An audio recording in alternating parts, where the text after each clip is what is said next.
So you all know that this is our fourth free live class of this new free course. And in this class, first of all, I'm going to talk about practical use of modal and semi-modal auxiliary verb, as well as I will also show you that how can you practice different structure of tense, as well as how to practice a practical conversation from Bengali to English. অনেকগুলো বিষয় থাকবে। আমার এই কোর্সটা বিশেষ করে যারা ইংলিশে এক্সপার্ট এবং ফ্লুয়েন্ট হতে চান, অর্থাৎ স্পিকিং এ যারা এক্সপার্ট হতে চান, তাদের জন্যই এই কোর্সটা ডেভেলপ করা বা তৈরি করা। আমি এখানে যে বিষয়গুলো আপনাদেরকে দেখাবো বা শেখাবো সেটা হচ্ছে basic grammar, spoken English, free hand writing, presentation, conversation, translation. এই ক্লাসগুলো প্রত্যেকের জন্যই অ্যাপ্রোপ্রিয়েট। আমি আবারও বলছি, আপনি স্টুডেন্ট হন, house wife, teacher, officer, job holder, freelancer বা ইমিগ্রান্ট, যে কোনো বয়সের যে কেউ করতে পারবেন। এইখানে যে ফ্রি ক্লাসগুলো আপনারা করছেন, লাইভ ক্লাস, ধারাবাহিকভাবে ক্লাসগুলো নিচ্ছি। ক্লাস শেষে ইন্টারেক্টিভ ওয়েতে আপনাদের দিয়ে আমি প্র্যাকটিস করাবো। ভাষা শিখতে গেলে প্র্যাকটিসের কোনো বিকল্প নেই, আপনারা প্রত্যেকেই জানেন practice makes a man perfect. So you have to practice a lot if you really want to develop this language. আজকের সম্পূর্ণ ক্লাস থেকে মডাল ভার্বের এবং সেমি মডাল ভার্বের ফাংশন গুলো আমি ক্লিয়ার করব। এই মডাল এবং সেমি মডাল ভার্ব ইংলিশ ল্যাঙ্গুয়েজে, বিশেষ করে স্পোকেন ইংলিশে অনেক বড় একটা জায়গা দখল করে আছে। আপনি যদি লাস্ট পর্যন্ত থাকেন, আপনি ইমাজিন করতে পারবেন যে কতটা গুরুত্বপূর্ণ আজকের এই ক্লাসটা। এরপর আমি দেখাবো আমাদের মাতৃভাষা, মাদার টাং বাংলা, আপনারা প্রত্যেকেই জানেন। তো যে কোনো কথা বাংলায় ভাবলে সেটাকে ইনস্ট্যান্টলি কিভাবে সঠিক ভার্ব, সঠিক টেন্স ঠিক রেখে ইংলিশে কনভার্ট করা যায়, ইংলিশে ডেলিভার করা যায়, এইগুলো আমি আপনাদেরকে দেখাবো ইন ডিটেলসে।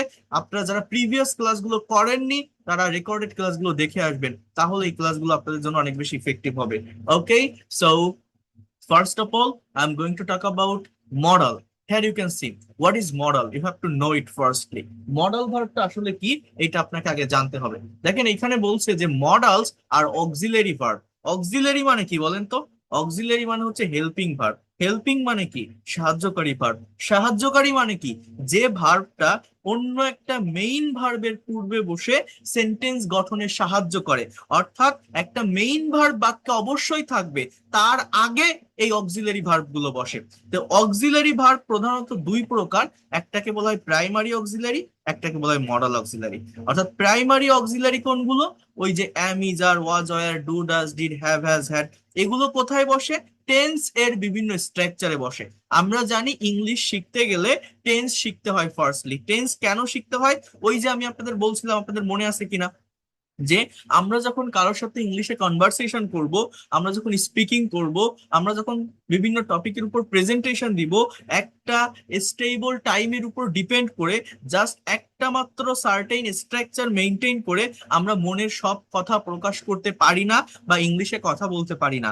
আপনি যদি সত্যিকার অর্থে ইংলিশে কথা বলতে চান, আপনি যদি ইংলিশে এক্সপার্ট হতে চান, আপনি যদি ইংলিশে ফ্লুয়েন্ট হতে চান, আপনাকে বিভিন্ন টাইম মেনটেন করে কথা বলতে হবে। স্পোকেন ইংলিশটা আসলে কি? আমরা কথা বলতে পারি না, এর প্রধান কারণ হচ্ছে আমি যে টাইমে একটা কথাকে ভাবছি, একটা কথাকে যে টাইমে এক্সপ্রেস করতে যাচ্ছি, সেই টাইম অনুযায়ী সঠিক ভার্বটা আমি ইউজ করতে পারছি না, সেই টেন্স অনুযায়ী ভার্বের সঠিক ফর্মটা ইউজ করতে পারছি না। টেন্স আসলে কি? ভার্বের ফর্মের চেঞ্জ। আমি আপনাদের বলেছিলাম এটা, ইংলিশ ল্যাঙ্গুয়েজে টেন্স তিন প্রকার, আপনারা প্রত্যেকেই জানেন। কি কি বলেন তো? Present, past and future. প্রত্যেকটা টেন্সের আবার চারটা করে ভাগ আছে, পার্ট আছে, বা কি বলি আমরা এটাকে, ক্লাসিফিকেশন আছে। টোটাল ইংলিশ ল্যাঙ্গুয়েজে টেন্সের স্ট্রাকচার কয়টা? 12টা। 12টা টেন্সের স্ট্রাকচার মানে কি জানেন? 12টা জায়গায় ভার্বের ফর্মের চেঞ্জ। তো এই চেঞ্জটা অক্সিলারি ভার্ব এবং মেইন ভার্ব মিলায়ে হয়ে থাকে। আমার কথাটা বোঝেন? টেন্স মানে কি? ভার্বের ফর্মের চেঞ্জ। মনে করেন আমি যদি বলি যে হি ড্রাইভস আ কার, এর অর্থ কি? সে একটা গাড়ি চালায়, এটা প্রেজেন্ট ইনডিফিনিট টেন্স। এই ড্রাইভের জায়গায় দেখেন সাবজেক্ট সাবজেক্টের জায়গায় থাকবে, অবজেক্ট অবজেক্টের জায়গায় থাকবে। এই ড্রাইভের জায়গায় আমি যদি আপনাকে বলি যে হি ড্রোভ এ কার, এর অর্থ হচ্ছে সে একটা গাড়ি চালিয়েছিল। এই ড্রোভের জায়গায় যদি বলি he will drive a car, সে একটা গাড়ি চালাবে। এইখানে যদি বলি he is driving a car, সে একটা গাড়ি চালাচ্ছে বা চালাইতেছে, হি ইজ ড্রাইভিং আ কার। এইখানে যদি বলি হি ওয়াজ ড্রাইভিং আ কার, সে একটা গাড়ি চালাচ্ছিল বা চালাইতেছিল। এইখানে যদি বলি he will be driving a car, সে একটা গাড়ি চালাতে থাকবে। আমি যদি বলি হি হ্যাজ ড্রিভেন এ কার, সে একটা গাড়ি চালিয়েছে। আমি যদি বলি হি হ্যাড ড্রিভেন এ কার, সে একটা গাড়ি চালিয়েছিল। আমি যদি বলি he will have driven a car, সে একটা গাড়ি চালিয়ে থাকবে। আমার 9টা টেন্স অলরেডি লেখা শেষ। আমি যদি এইখানে বলি হি has bin driving, he has bin DRIVING driving a car, driving a car since morning. হ্যাঁ, সে সকাল থেকে একটা গাড়ি চালাচ্ছে। এখানে যদি আমি বলি যে সিন্স মর্নিং, এটাকে বলা হয় প্রেজেন্ট পারফেক্ট কন্টিনিউয়াস টেন্স। এই হ্যাজের জায়গায় আপনি যদি বলেন he had been driving a car since morning, সে সকাল থেকে একটা গাড়ি চালাচ্ছিল। এই হ্যাডের জায়গায় আপনি যদি বলেন হি will have bin driving a car since না বলে এখানে আপনি বলতে পারেন যে ফর 5 আওয়ার্স, মানে হচ্ছে সে 5 ঘন্টা ধরে, ফর 5 আওয়ার্স, 5 আওয়ার্স, সে 5 ঘন্টা ধরে গাড়ি চালাতে থাকবে। তাহলে সাবজেক্ট হচ্ছে হি, অবজেক্ট হচ্ছে এ কার। কথার পরিবর্তন, কালের পরিবর্তন, সময়ের পরিবর্তনের জন্য পরিবর্তনটা আসলে কোথায় হয়? ভিতরে ভার্বের ফর্মে। টেন্সের স্ট্রাকচার মানে কি? ভার্বের ফর্মের চেঞ্জ। আমরা ইংলিশে কথা বলতে পারি না কেন? একটা কথাকে যে টাইমে ভাবছি, যে টেন্সে ভাবছি, সেই টেন্স অনুযায়ী সঠিক ভার্বের ফর্মটা আমরা ইউজ করতে পারি না। তাহলে টেন্স আসলে কি? সময়ের পরিবর্তন। কি? সময়ের পরিবর্তন। এই ড্রাইভ মানে কি? চালানো। এই চালানো কথাটাকে আপনি কতগুলো টাইমে, কত ভাবে, কত দিকে, কত সেন্সে নিতে পারেন বা বলতে পারেন। যে যত বেশি টাইমে এটাকে মডিফাই করতে পারবেন, যে যত বেশি সেন্সে একটা ভার্বকে নিয়ে যেতে পারবেন, সে তত দ্রুত ইংলিশে কথা বলা শিখতে পারবেন। আমরা যখন কথা বলি একটা স্টেবল টাইমের উপর ডিপেন্ড করে কথা বলতে পারি না, বিভিন্ন টাইমে কথা বলি। সেই টাইম অনুযায়ী ইনস্ট্যান্ট ভার্বের সঠিক ফর্মটা বসানোই হচ্ছে স্পোকেন ইংলিশ। এইটা যারা পারে তারা ইংলিশ এক্সপার্ট। এখন দেখেন এখানে মডালের বিষয়টা কি। মডালের বিষয়টা হচ্ছে টেন্সের স্ট্রাকচার ফিক্সড। বলেন তো আমি কি বললাম? টেন্সের স্ট্রাকচার ফিক্সড মানে 12টা। এই 12টার বাইরে কিন্তু নাই। তার মানে ড্রাইভ মানে চালানো, চালানো কথাটাকে সর্বোচ্চ আপনি 12 ভাবে বলতে পারবেন। এই 12টা টাইম, 12টা এক্সপ্রেশন, 12টা সেন্স, আই রিপিট ইট, এই 12টা টাইম, 12টা এক্সপ্রেশন, 12টা সেন্স আপনার মনের সম্পূর্ণ ভাব প্রকাশের জন্য যথেষ্ট নয়। আপনার মনের সম্পূর্ণ ভাব প্রকাশের জন্য যথেষ্ট নয়। মনের হোল সেন্স, সম্পূর্ণ ভাব, ইন ডিটেলসে, ব্রডলি, ইন ডিটেইলসে অথবা ব্রডলি যদি আপনি প্রকাশ করতে চান, এক্সপ্রেস করতে চান, আপনাকে মডালের ব্যবহার শিখতে হবে, সেমি মডেলের ব্যবহার শিখতে হবে। আমি যদি বলি সে গাড়ি চালাইতে পারে, এটা কোন টেন্স দিয়ে বলবেন? আমি যদি বলি সে গাড়ি চালাতে অভ্যস্ত ছিল, আমি যদি বলি আজ আমার গাড়ি চালানোর কথা আছে, আমি যদি বলি তাকে এই গাড়িটা চালাতে হবে, এইগুলো আপনি অ্যাকচুয়ালি কোনো টেন্স দিয়ে বলতে পারবেন না। এই কথাগুলো বলতে গেলে অবশ্যই অবশ্যই মডেল অ্যান্ড সেমি মডেলের ব্যবহার জানতে হবে। অর্থাৎ টেন্স এর বাইরে ইংলিশ ল্যাঙ্গুয়েজে এই মডাল এবং সেমি মডাল অক্সিলারি ভার্ব আছে, যারা আলাদা ক্যাটাগরির কিছু সেন্টেন্স তৈরি করে। মেইনলি মডাল ভার্বস এক্সপ্রেস, মূলত এই মডাল ভার্ব গুলো প্রকাশ করে possibility, probability, ability, request, obligation, advice, suggestion etcetera. অর্থাৎ এই মডাল ভার্বের কাজ হচ্ছে সম্ভাবনা, সামর্থ্য, পরামর্শ, অনুরোধ, অনুমতি, এই ধরনের কিছু সেন্স প্রকাশ করে, যেগুলো টেন্সের কোনো স্ট্রাকচার দিয়ে লেখা যায় না। ইংলিশ ল্যাঙ্গুয়েজে মেইন মডেল আছে 9টা। মেইন মডেল কয়টা বলছি? 9টা। Can, could, may, might, shall, should, will, would আর মাস্ট।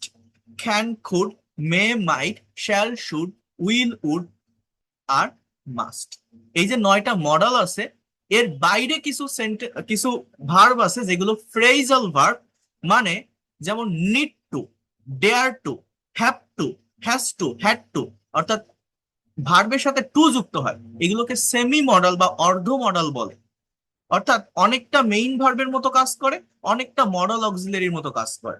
সো টোটাল সবকিছু মিলায়ে 18টার মতো মডেল এবং সেমি মডেল ভার্ব ইংলিশ ল্যাঙ্গুয়েজে আছে। বলেন তো কি বললাম? 18টার মতো। 18টার মতো মডাল ভার্ব থাকার মানে হচ্ছে এই যে ড্রাইভ মানে চালানো, এই চালানো কথাটাকে আপনি যখন টেন্সে অ্যাপ্লাই করছেন তখন 12টা সেন্টেন্স তৈরি করতে পারছেন। এই ড্রাইভ শব্দটাকে আপনি যদি মডাল এবং সেমি মডাল ভার্বে অ্যাপ্লাই করেন, এই ড্রাইভ শব্দটাকে আপনি যদি মডাল এবং সেমি মডাল ভার্বে অ্যাপ্লাই করেন তাহলে আরো 18টা নতুন টাইম, নতুন সেন্স, নতুন দিক আপনি নিয়ে আসতে পারবেন, যেটা আপনার মনের সম্পূর্ণ ভাব প্রকাশ করার জন্য এনাফ, যথেষ্ট। অর্থাৎ আমি যদি বলি সে গাড়ি চালাতে পারে, এইখান থেকে আপনি শুরু করেন। He can drive a car, সে গাড়ি চালাতে পারে। He could drive a car, সে গাড়ি চালাতে পারতো। হি হি কুড ড্রাইভ, এই কুডের পরিবর্তে আপনি যদি বলেন he should drive a car, তার গাড়ি চালানো উচিত। He must drive a car, সে অবশ্যই গাড়ি চালাবে। কেন মডাল শিখবো বলেন তো? শুধু টেন্স দিয়ে মনের সব কথা প্রকাশ করা যায় না, এই জন্য শিখতে হয়। He needs to he needs to drive a car, তার গাড়ি চালানো প্রয়োজন। He dares to drive a car, সে গাড়ি চালানোর সাহস করে বা সাহস দেখায়। He is to drive a car, তাকে গাড়ি চালাতে হয়। ওয়াজ টু ড্রাইভ আ কার, গাড়ি চালাতে হতো। He is suppose to drive a car, তার গাড়ি চালানোর কথা। He has to drive a car, তাকে গাড়ি চালাতে হবে। He had to drive a car, তাকে গাড়ি চালাতে হয়েছিল। এইভাবে ইংলিশ ল্যাঙ্গুয়েজে টোটাল 12টা টেন্স প্লাস 18টা মডেল সেমি মডেল, 30টা স্ট্রাকচার হয়। 30টা স্ট্রাকচার মানে কি?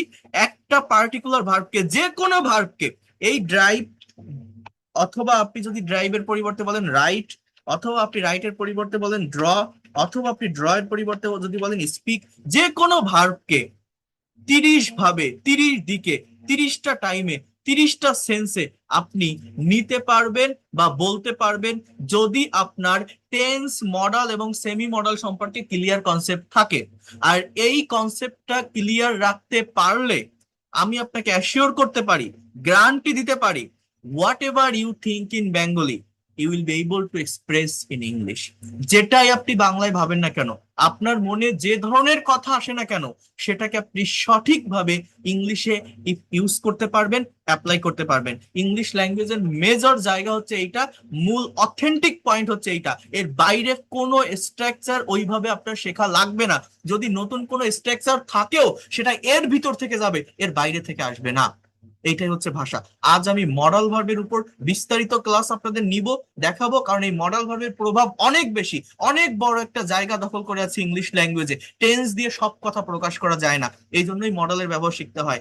তো টোটাল যে কনসেপ্টটা আমি দিলাম বা এতক্ষণ বললাম, মডাল কি, কেন আমরা শিখবো, এটা কি আপনারা বুঝতে পারছেন? সহজ কথার এক কথা হচ্ছে টেন্স দিয়ে সব কথা প্রকাশ করা যায় না বলে মডাল শিখতে হবে।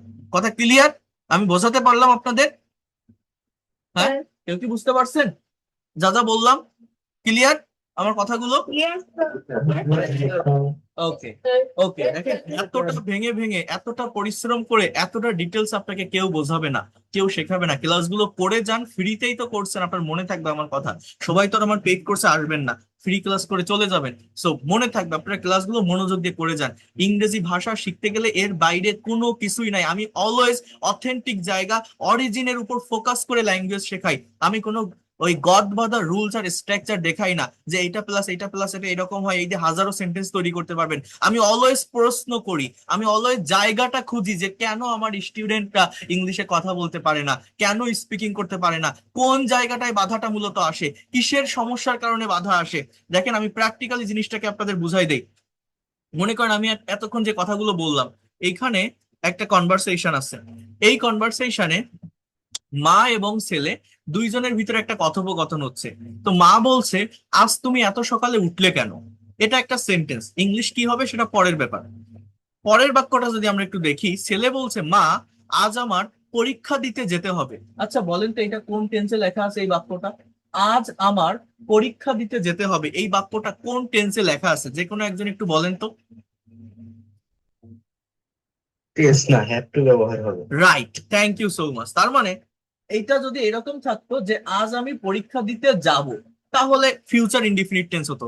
যদি এরকম থাকতো কি, আজ আমি পরীক্ষা দিতে যাব, কিন্তু এরকম নাই, এখানে লেখা আছে আজ আমাকে পরীক্ষা দিতে যেতে হবে, তখন এইটার ইংলিশ এরকম হবে, today I have to go to take an exam. পরীক্ষা দেওয়া অর্থে গিভ হয় না, টেক এর ব্যবহার করতে হয়। I have to go to take, have to go, এটা হচ্ছে মূলত আমার ভার্ব। তাহলে আপনি যদি না জানেন যে এই যেতে হবে কথার জন্য আপনাকে হ্যাভ টু অ্যাপ্লাই করতে হবে বা ইউজ করতে হবে, এই কথাটাকে অন্য কোনো স্ট্রাকচার দিয়ে আপনি ইংলিশে বলতে পারবেন না। তাহলে ওই হ্যাভ টুটা কি, সেমি মডেলের স্ট্রাকচার। সেমি মডেল আমরা কেন শিখবো? ওই যে বললাম যে শুধু টেন্স দিয়ে, টেন্সের স্ট্রাকচার আছে জাস্ট 12টা, 12টা মানে 12টা সেন্স, 12টা টাইমে একটা ভার্বকে অ্যাপ্লাই করা যায়, ইউজ করা যায়, প্রকাশ করা যায়।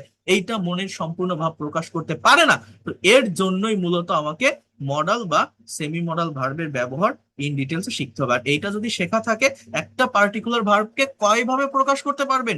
30 ভাবে। যেটা পারলে কেউ আপনাকে আটকাতে পারবে না। যেটাই আপনি বাংলায় ভাবেন আপনি ইংলিশে সেটা ট্রান্সলেট করতে পারবেন। তো দেখেন আমি শুরু থেকে মডেল ভার্বটা বলি ডিটেলসে ধারাবাহিকভাবে, আপনারা একটু দেখতে থাকেন। এখানে কি বলছে দেখেন, এই অধ্যায়ে মডেলগুলোর নিজস্ব অর্থ অনুসারে বাক্য গঠিত হবে। Try to understand here. মডেলগুলোর নিজস্ব অর্থ অনুসারে বাক্য গঠিত হবে, তবে মডেলের পর কিন্তু ভার্ব সর্বদাই বেস ফর্মে বসবে। মডেলের পরে কিন্তু ভার্ব সর্বদাই বেস ফর্মে বসবে, অর্থাৎ মেইন ভার্বের ফর্মের পরিবর্তন হবে না। অর্থাৎ ভার্বের সাথে S, ES, D, ED, ING এগুলো বসানো যাবে না। কেন এই কথাটা লেখা বলেন তো? কেন এই কথাটা লেখা? আমরা টেন্সের স্ট্রাকচারে দেখেছি যে মেইন ভার্বের ফর্মের পরিবর্তন হতে, কোন কোন টেন্সে ভার্বের প্রেজেন্ট ফর্ম আছে, কোন কোন টেন্সে ভার্বের সাথে এস বা ইএস আছে, কোথাও ডি, ইডি, আইএনজি, টিএন এই ধরনের ভার্বের ফর্ম আছে। কিন্তু মডাল ভার্বের একটা বেনিফিট বা ফ্যাসিলিটিস বলতে পারেন এটা, বা একটা সুবিধা হচ্ছে, মডাল অক্সিলারি ভার্বগুলোর পর মেইন ভার্বের ফর্মের কোনো পরিবর্তন বা চেঞ্জ হয় না। মেইন ভার্বটা অলওয়েজ বেস ফর্মে থাকবে, সেটা যে মডেলই হোক না কেন, ক্যান হোক বা কুড, মে হোক বা মাইট, শ্যাল হোক বা শুড, উইল হোক বা উড, মেইন ভার্বটা অলওয়েজ কোথায় থাকবে? বেস ফর্মে থাকবে। তো আগে আপনাকে মডেল ভার্বগুলোর অর্থ জানতে হবে, অর্থাৎ কোন মডেল কোন ধরনের অর্থ বা সেন্স প্রকাশ করে, এটা একটু আগে জানতে হবে। যেমন দেখেন এখানে বলছে মেজর মডেলস আর, যেমন ক্যান মানে পারা, কুড পারা অতীত অর্থে, মে সম্ভাবনা অর্থে পারা, মাইট পাস্ট অফ মে। এই সবগুলো আমি ডিটেলসে বুঝাই দিচ্ছি, একটু ওয়েট করেন। শ্যাল বা উইল ভবিষ্যৎকালের অক্সিলারি রূপে ব্যবহৃত হয়। উড অতীত অভ্যাস অর্থে ব্যবহৃত হয়। ইউজ টু এটা অতীত অভ্যাস করতে ব্যবহৃত হয়। বাট অতীতে কেউ কোনো কিছু করতে একদমই অ্যাডিক্টেড ছিল, অভ্যস্ত ছিল, সেইখানেই মূলত ইউজ টুটা বসে। আর ইন জেনারেলি কেউ কোনো কিছু করতো, সেখানে উড বসে। যেমন আমি ফুটবল খেলতাম, আই উড প্লে ফুটবল, কিন্তু আমি ফুটবল খেলতে অভ্যস্ত ছিলাম।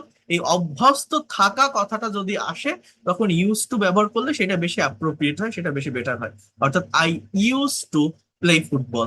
শুড মানে উচিত, for example I should go to the market, আমার বাজারে যাওয়া উচিত। ইউ শুড ওয়ার্ক হার্ড, তোমার কঠোর পরিশ্রম করা উচিত।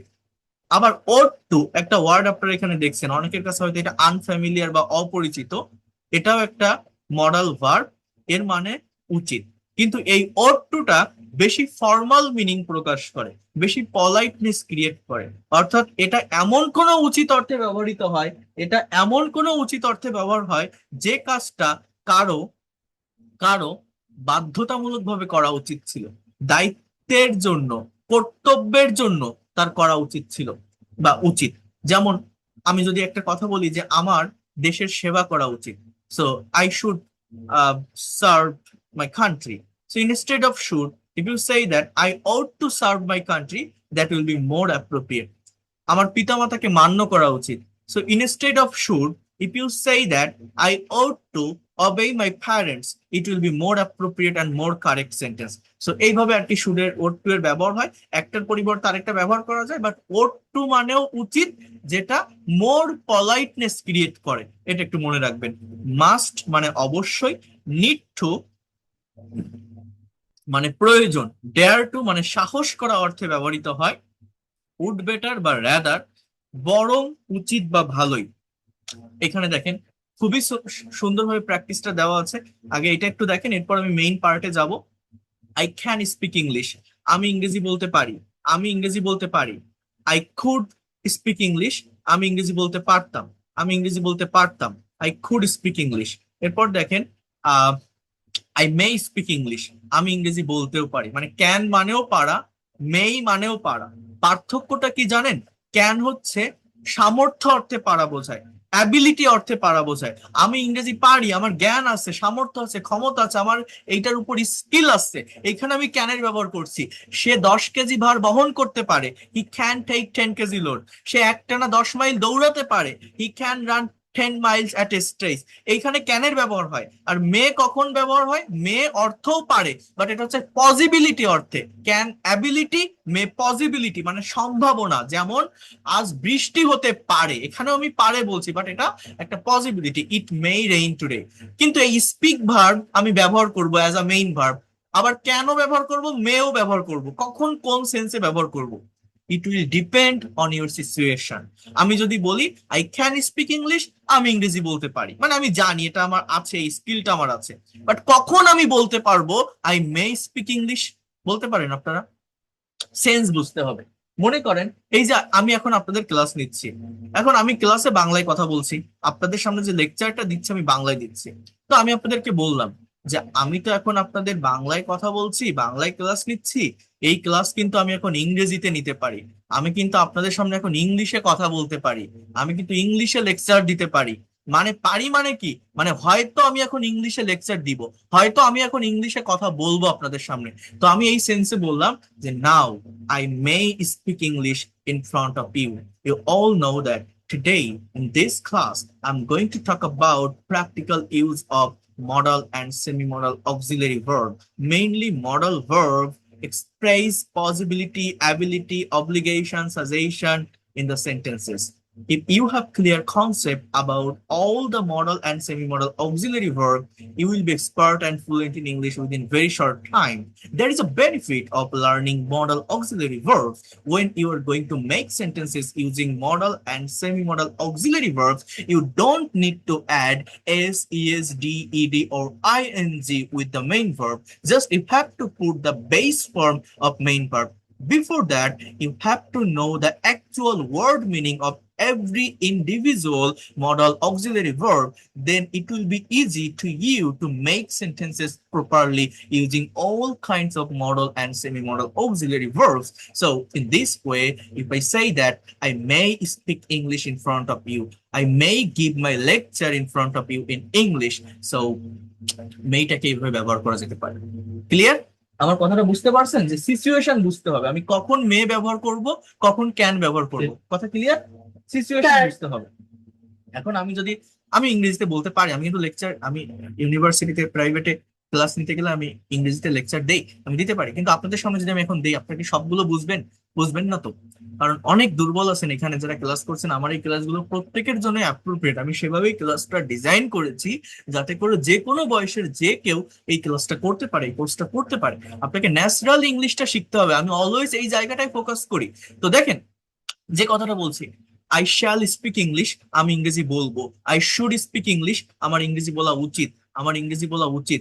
আই উইল স্পিক ইংলিশ, আমি ইংরেজি বলবো। আই উড স্পিক ইংলিশ, আমি ইংরেজি বলতাম।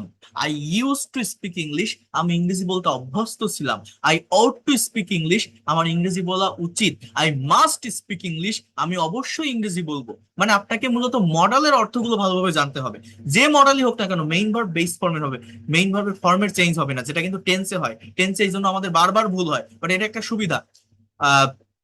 I need to speak English, আমার ইংরেজি বলা দরকার। I dare to speak English, আমি ইংরেজি বলার সাহস করি। হ্যাঁ, সো এইভাবে আর কি সেন্টেন্স গুলো তৈরি হয়। এবার দেখেন, শুধু সেন্টেন্স তো তৈরি করলে হবে না, একটা সেন্টেন্স বা বাক্যকে আপনার নেগেটিভ করতে হবে, ইন্টারোগেটিভ করতে হবে, নেগেটিভ ইন্টারোগেটিভ করতে হবে, ডাবল ইউএস ওয়ার্ড অ্যাড করা শিখতে হবে। সো এখানে সুন্দরভাবে সবকিছু দেওয়া আছে। এই পিডিএফ ফাইলগুলো আমি দিয়ে দিব, আপনারা প্র্যাকটিস করবেন। Practice makes a man perfect. Self practice is the best practice. I can speak English. I could speak English. I may speak English. I shall speak English. I should speak English. I would speak English. I must speak English. So in this way, you can make your sentences. এই দেখেন, he used to swim in the river in his boyhood. Bangla কি? সে শৈশবে নদীতে সাঁতার কাটতে অভ্যস্ত ছিল। Mother used to recite Holy Quran every morning. Sorry, every day. মা প্রতিদিন কোরআন তেলাওয়াত করতে অভ্যস্ত ছিল। He could answer the question. সে প্রশ্নটার উত্তর দিতে পারত। হিমেল would go to the cinema at times. হিমেল মাঝে মধ্যে সিনেমা দেখতে যেত। তো যাই হোক, এইভাবে আর কি সেন্টেন্স গুলো হয়। এখন দেখেন নেগেটিভ বা ইন্ট্রোগেটিভ আমরা কিভাবে করতে পারি বা পারবো। যে কোনো সেন্টেন্স বা বাক্যকে নেগেটিভ করার নিয়ম হচ্ছে অক্সিলারি বা হেল্পিং ভার্বের সাথে নট বসানো। যেমন আই কান্ট স্পিক ইংলিশ, আমি ইংরেজি বলতে পারি না। Very simple. We couldn't right a letter, আমরা চিঠি লিখতে পারতাম না। যেভাবে সাবজেক্ট নিবেন, যেভাবে মডেল নিবেন, যেভাবে মেইন ভার্ব নিবেন, সেইভাবেই সেন্টেন্স হবে। You shouldn't draw a picture, you shouldn't, should not draw a picture, তোমার ছবি আঁকা উচিত না, তোমার ছবি আঁকা উচিত না। He wouldn't sing a song, সে গান গাইতো না। She mightn't, I mean might not play football, সে ফুটবল নাও খেলতে পারে। বাংলাটা এরকম। They they won't climb a tree, তারা গাছে উঠবে না। Rana must not drive a car, mustn't কখনো এইভাবে হয় না, কন্ট্রাডিক্টরি ফর্মে মাসেন্ট ব্যবহার করা যায় না। মাস্টটাকে অলওয়েজ ফুল ফর্মে ব্যবহার করবেন। Rana must not drive a car, Rana অবশ্যই গাড়ি চালাবে না। সো এইভাবে আর কি আপনি যে সাবজেক্ট যে মডেল নেন, যেভাবে অ্যাপ্রোপ্রিয়েট হয় সেভাবে আর কি করবেন। মেইন থিংস হচ্ছে ওই মডেল ভার্বের সাথে নট বসালেই বাক্য নেগেটিভ হয়ে যায়। You can't draw a picture, তুমি ছবি আঁকতে পারো না। You couldn't draw a picture, তুমি ছবি আঁকতে পারতে না। You shouldn't draw a picture, তোমার ছবি আঁকা উচিত না। You wouldn't draw a picture, তুমি ছবি আঁকতে না। এইভাবে সেন্টেন্স গুলো হয়। যখন আপনি ইন্ট্রোগেটিভ করবেন তখন কাজটা কি, মডাল ভার্বটাকে সাবজেক্টের আগে আনবেন। এখানে কিন্তু কোনো নট বসবে না, জাস্ট মডালটা সাবজেক্টের আগে আসবে। ক্যান আই প্লে ফুটবল, আমি কি ফুটবল খেলতে পারি। ক্যান আই প্লে ফুটবল কি হবে, আমি কি ফুটবল খেলতে পারি। Could we discuss about the matter, আমরা কি বিষয়টা আলোচনা করতে পারতাম। Would you swim in the river, তুমি কি নদীতে সাঁতার কাটতে, তুমি কি নদীতে সাঁতার কাটতে। Must he draw a picture, সে কি অবশ্যই একটা ছবি আঁকবে, সে কি অবশ্যই একটা ছবি আঁকবে। মে শি রাইট আ লেটার, সে কি একটা চিঠি লিখতে পারে, সে কি একটা চিঠি লিখতে পারে। Should they speak in English, তাদের কি ইংরেজি বলা উচিত, তাদের কি ইংরেজি বলা উচিত। Might Rana do the work, Rana কি কাজটা করতেও পারতো। বাংলাটা ঠিক এরকম, রানা কি কাজটা করতেও পারতো। Will Rani do the work, Rani কি কাজটা করবে, রানী কি কাজটা করবে। আপনি যেভাবে সাবজেক্ট নিবেন, যেভাবে মডেল নিবেন, যেভাবে মেইন ভার্ব নিবেন, সেভাবেই সেন্টেন্স হতে থাকবে। এখন সব কথার বড় একটা কথা আমি বলি, এই যে মডাল ভার্বের অর্থগুলো আপনারা এখানে দেখছেন না, যে ক্যান মানে পারা, কুড পারা অতীত অর্থে, মেই সম্ভাবনা অর্থে, মাইট পাস্ট অফ মে, শ্যাল বা উইল ভবিষ্যৎকালের অক্সিলারি রূপে বসবে, উড অতীত অভ্যাস অর্থে বলবে। এই যে স্ট্রাকচার গুলো আপনারা দেখছেন না, মানে ওয়ার্ড এবং বাংলা অর্থগুলো। এইখানে একটা বিষয় হচ্ছে, এই মডাল ভার্ব গুলো একটা মাত্র মিনিং প্রকাশ করে না, এই মডাল ভার্ব গুলো অনেক বৈচিত্র্যময়। এই মডাল ভার্ব গুলো ভেরিয়াস কাইন্ডস মিনিং প্রকাশ করে। তখনই মূলত আমাদের সমস্যাটা হয়। এই উডের প্রায় 9 রকমের ব্যবহার আছে, এই ইউজ টু প্রায় 3 থেকে 4টা সেন্স আছে, এই শুডের প্রায় 10 রকমের ব্যবহার আছে। এই শুডের স্ট্রাকচারটা টেন্সের মতো করে সাজানো যায়। তো এইটা আপনাকে একটু শিখতে হবে, এইটা আপনাকে একটু জানতে হবে।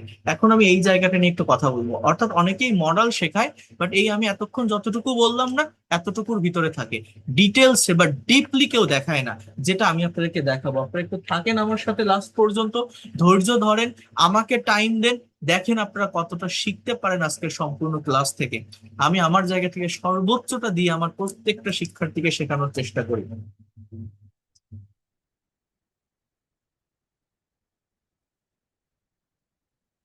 So you will be expert and fluent in English within very short time, inshallah. If you maintain regularity, if you attend this class every single day, and if you are attentive in this live class. Okay, so next part আমরা একটু দেখবো। সহজে যদি আমি একটু বলি, সহজটা থেকে আসি, যেমন মনে করেন ক্যান। ক্যান মানে আমরা জানি পারা, অনেক কিছুই দেখাবো, একটু থাকেন, অনেক কিছু পাবেন। ক্যান মানে আমরা জানি পারা, তাই না। কিন্তু দেখেন এই ক্যান ভার্বের কতগুলো সেন্স আছে। এখানে বলছে ক্যান হচ্ছে একটি মডেল অক্সিলারি ভার্ব। ক্যান শব্দটি সেন্টেন্সে বিভিন্ন জায়গায় বসে ভিন্ন ভিন্ন অর্থ প্রদান করে থাকে। এখন আমরা দেখব ক্যান শব্দটি সেন্টেন্সে কত ভাবে বসতে পারে এবং কত ধরনের অর্থ দিতে পারে। যেমন এখানে এই ক্যানের উপর 4টা স্ট্রাকচার তৈরি করা আছে। ক্যান প্লাস ভার্বের বেস ফর্ম, যেটা অ্যাবিলিটি বোঝায়। ক্যান বি প্লাস নাউন, এর অর্থ হচ্ছে হতে পারে। ক্যান বি প্লাস পজিশন এর অর্থ হচ্ছে কেউ কোথাও থাকতে পারে। ক্যান হ্যাভ প্লাস পজিশন এর অর্থ হচ্ছে কারো অধিকারে বা কারো মালিকানায় কোনো কিছু থাকতে পারে। যেমন দেখেন, I can do the work, আমি কাজটা করতে পারি, মানে এগুলো অ্যাজ ইউজুয়াল সিম্পল স্ট্রাকচার যেটা আমরা জানি। আই ক্যান প্লে ক্রিকেট, আমি ক্রিকেট খেলতে পারি। I can run 20 Miles at a stretch, আমি একটানা 20 মাইল দৌড়াতে পারি। আই ক্যান স্পিক ইংলিশ, আমি ইংরেজি বলতে পারি। They can sing a song, তারা গান গাইতে পারে। তো এটা সিম্পল স্ট্রাকচার, কিন্তু এই জায়গাটা একটু ফোকাস করেন। এই যে ক্যান, এই ক্যান ভার্বটি আবার মনে রাখবেন, ক্যান মানে আমরা জানি পারা এবং সামর্থ্য অর্থে পারা, কিন্তু এই ক্যান ভার্বটি আবার রিকোয়েস্ট, পারমিশন এবং সাজেশন, আমি আবারও বলছি, I repeat it, request, permission and suggestion, অর্থাৎ অনুরোধ, অনুমতি এবং পরামর্শ দেওয়া অর্থে ব্যবহার হয়। তখন আপনাকে ভুলে যেতে হবে যে ক্যান মানে পারা। যেমন can you give me a glass of water, এই বাক্যের বাংলা অর্থ কি জানেন? তুমি কি আমাকে এক গ্লাস পানি দিবে? Can you sit beside me, তুমি কি আমার পাশে বসবে? Can you tell me about your life story, তোমার জীবনের গল্পটি আমাকে বলবে? এখন আপনি বলতে পারেন যে তুমি কি আমার পাশে বসবে, তোমার জীবনের গল্প আমাকে বলবে, আমাকে এক গ্লাস পানি দিবে। তো আমি তো উইলের ব্যবহার করতে পারি, ক্যান কেন ব্যবহার করব? আমি তো বলতে পারি will you sit beside me, এটা তো উইল দিয়ে হবে, তাই না? কিন্তু না, দেখেন, ইংলিশ ল্যাঙ্গুয়েজ সেন্স অ্যান্ড সিচুয়েশনের উপর ডিপেন্ড করে হয়। Can auxiliary verb, modal auxiliary, উইলও মডাল অক্সিলারি। কিন্তু আমি কখন ক্যানের ব্যবহারটা এখানে করছি? যখন কাউকে অনুরোধ করে কথাটা বলছি, অর্থাৎ আমার সিচুয়েশনে আমি যে যার সাথে কথাটা বলছি তার সামনে আমার এক্সপ্রেশনটা কেমন, এইটার উপর ডিপেন্ড করে আমাকে ইউজ করতে হবে আমি ক্যান ব্যবহার করব না উইল ব্যবহার করব। আমি যদি বলি ডিরেক্টলি তুমি কি আমার পাশে বসবে, you can say will you sit beside me, I can say will you sit beside me. কিন্তু যদি অনুরোধ করে বলি তুমি কি একটু আমার পাশে বসবে, তোমার জীবনের গল্পটি আমাকে বলবে, তুমি কি আমার সাথে লাঞ্চে যাবে, দুপুরের খাবার খাবে? Can you go with me at lunch, can you give me a glass of water, can you sit beside me. Permission অর্থে can I use your laptop, তোমার ল্যাপটপটা কি আমি একটু ব্যবহার করতে পারি? এই জায়গাটাতে আরো দুটো ভার্বের ব্যবহার হয়, কুড এবং উড। প্রত্যেকটারই নিজস্ব মিনিং আছে। কুড মানে পাস্ট অ্যাবিলিটি, উড হচ্ছে পাস্ট হ্যাবিট। কি বললাম? Would past habit, could past ability. কিন্তু এই ক্যানের সাথেই উড এবং কুড এই রিকোয়েস্ট, পারমিশন এন্ড সাজেশন অর্থে ব্যবহৃত হয়। ক্যানের সাথেই উড এবং কুড। তো ক্যান হচ্ছে ইনফর্মাল মিনিং প্রকাশ করে, যার সাথে তুই তোকারি বা তুমি আমি করে সম্পর্ক, সেখানে ক্যানের ব্যবহার করা যায় অনুরোধ, অনুমতি বা পরামর্শ দেওয়া অর্থে। এখানে ভুলে যেতে হবে ক্যান মানে পারা, অর্থাৎ তুমি কি আমার পাশে বসবে, এরকম। আর যদি আপনি এই জায়গাটাতে কুড এবং উডের ব্যবহার করেন, তখন সেটা ফর্মাল মিনিং প্রকাশ করে, অধিক পলাইটনেস ক্রিয়েট করে। বাংলাটা এরকম হয়, could you give me a glass of water, আপনি কি আমাকে এক গ্লাস পানি দিবেন? Would you sit beside me, আপনি কি আমার পাশে বসবেন? Would you tell me about your life story, আপনার জীবনের গল্পটি আমাকে বলবেন? Could you go with me at lunch, আপনি কি আমার সাথে লাঞ্চে যাবেন? বাংলাটা এরকমই, যাবেন, কিন্তু আপনার ব্যবহার হবে কুডের, ব্যবহার হবে উডের, ব্যবহার হবে ক্যানের, নট উইল। কেন? এই সেন্সের কারণে। ক্যান মানে পারা, কুড মানে পারতাম, উড মানে কেউ কিছু করতো, যেত, হতো, খেত, এরকম অর্থ দেয়। কিন্তু এই তিনটা ভার্ব ওই মেইন অর্থের বাইরে বের হয়ে এসে রিকোয়েস্ট, পারমিশন এন্ড সাজেশন অর্থে ব্যবহৃত হয়। ক্যান ইনফর্মাল অর্থে ব্যবহার হয়, যার সাথে তুই তোকারি বা তুমি আমি করে সম্পর্ক, আপনার থেকে বয়সে ছোট বা বন্ধু, সেখানে ক্যানের ব্যবহার করতে পারেন। কুড এবং উড ফর্মাল সিচুয়েশনে প্রকাশ করা হয়, কিসের জন্য? রিকোয়েস্ট, পারমিশন বা সাজেশন। কেউ কি আমার কথাগুলো বুঝতে পারছেন? আমি কি বোঝাতে পারলাম জায়গাটা? আমরা অনেক সময় এই জায়গাটাতে কনফিউশন ফেস করি, করি না? বুঝতে পারছেন কি বলছি? কথা কি শোনা যায় ক্লিয়ার? ওকে, আরো সময় দেন, আরো অনেক কিছু আছে, একটু ওয়েট করেন। আচ্ছা, এরপর দেখেন ক্যান বি প্লাস নাউন, এটা বাদ দেন, এই নিচে আসেন। এখন এবার আমরা আসবো স্ট্রাকচার 2 তে। এখান থেকে দেখেন ক্যান বি প্লাস নাউন, এখানে মূলত ক্যানটা অক্সিলারি ভার্ব আর বিটা মেইন ভার্ব। বি মানে কি জানেন? হওয়া বা থাকা। বি ভার্বের অনেক ব্যবহার আছে, অনেক। সো বি এর দুইটা অর্থ, বি এর পরে যদি এক্সটেনশনে পার্সন বা নাউন থাকে তাহলে বি এর মানে হওয়া, যদি প্লেস বা অ্যাডভার্ব থাকে তাহলে বি এর মানে থাকা। যেমন he can be a doctor, সে একজন ডাক্তার হতে পারে। He can be a minister, সে একজন মন্ত্রী হতে পারে। He can be a freelancer, সে একজন ফ্রিল্যান্সার হতে পারে। He can be a good teacher, সে একজন ভালো শিক্ষক হতে পারে। ক্যান বি প্লাস পজিশন, মানে যদি জায়গাকে ইন্ডিকেট করা হয়, he can be at the market now, সে এখন বাজারে থাকতে পারে। Ruma can be at school now, Ruma এখন স্কুলে থাকতে পারে। My father can be in the office, আমার বাবা অফিসে থাকতে পারে। তাহলে বি মানে কি? থাকা। কি থাকা? সাবজেক্ট নিজে কোনো জায়গায় থাকে। আবার হ্যাভ মানেও থাকা। আবারও বলছি, বি মানে হওয়া। হওয়া কখন হবে? যখন অবজেক্টে পার্সন থাকবে, নাউন থাকবে। যেমন you can be a teacher, আপনি একজন শিক্ষক হতে পারেন। I can be a doctor, আমি একজন ডাক্তার হতে পারি। আর বি মানে থাকা কখন হবে? যখন প্লেস থাকবে। যেমন Ruma can B at school now, Ruma এখন স্কুলে থাকতে পারে। অর্থাৎ সাবজেক্ট নিজে কোনো জায়গায় থাকে। আবার হ্যাবের মানেও থাকা, বাট এইটা হচ্ছে কারো অধিকারে বা কারো মালিকানায় কোনো কিছু থাকা। অধিকার বা মালিকানা। যেমন she can have a garden in the village, তার গ্রামে একটা বাগান থাকতে পারে। He can have a car, তার একটা গাড়ি থাকতে পারে।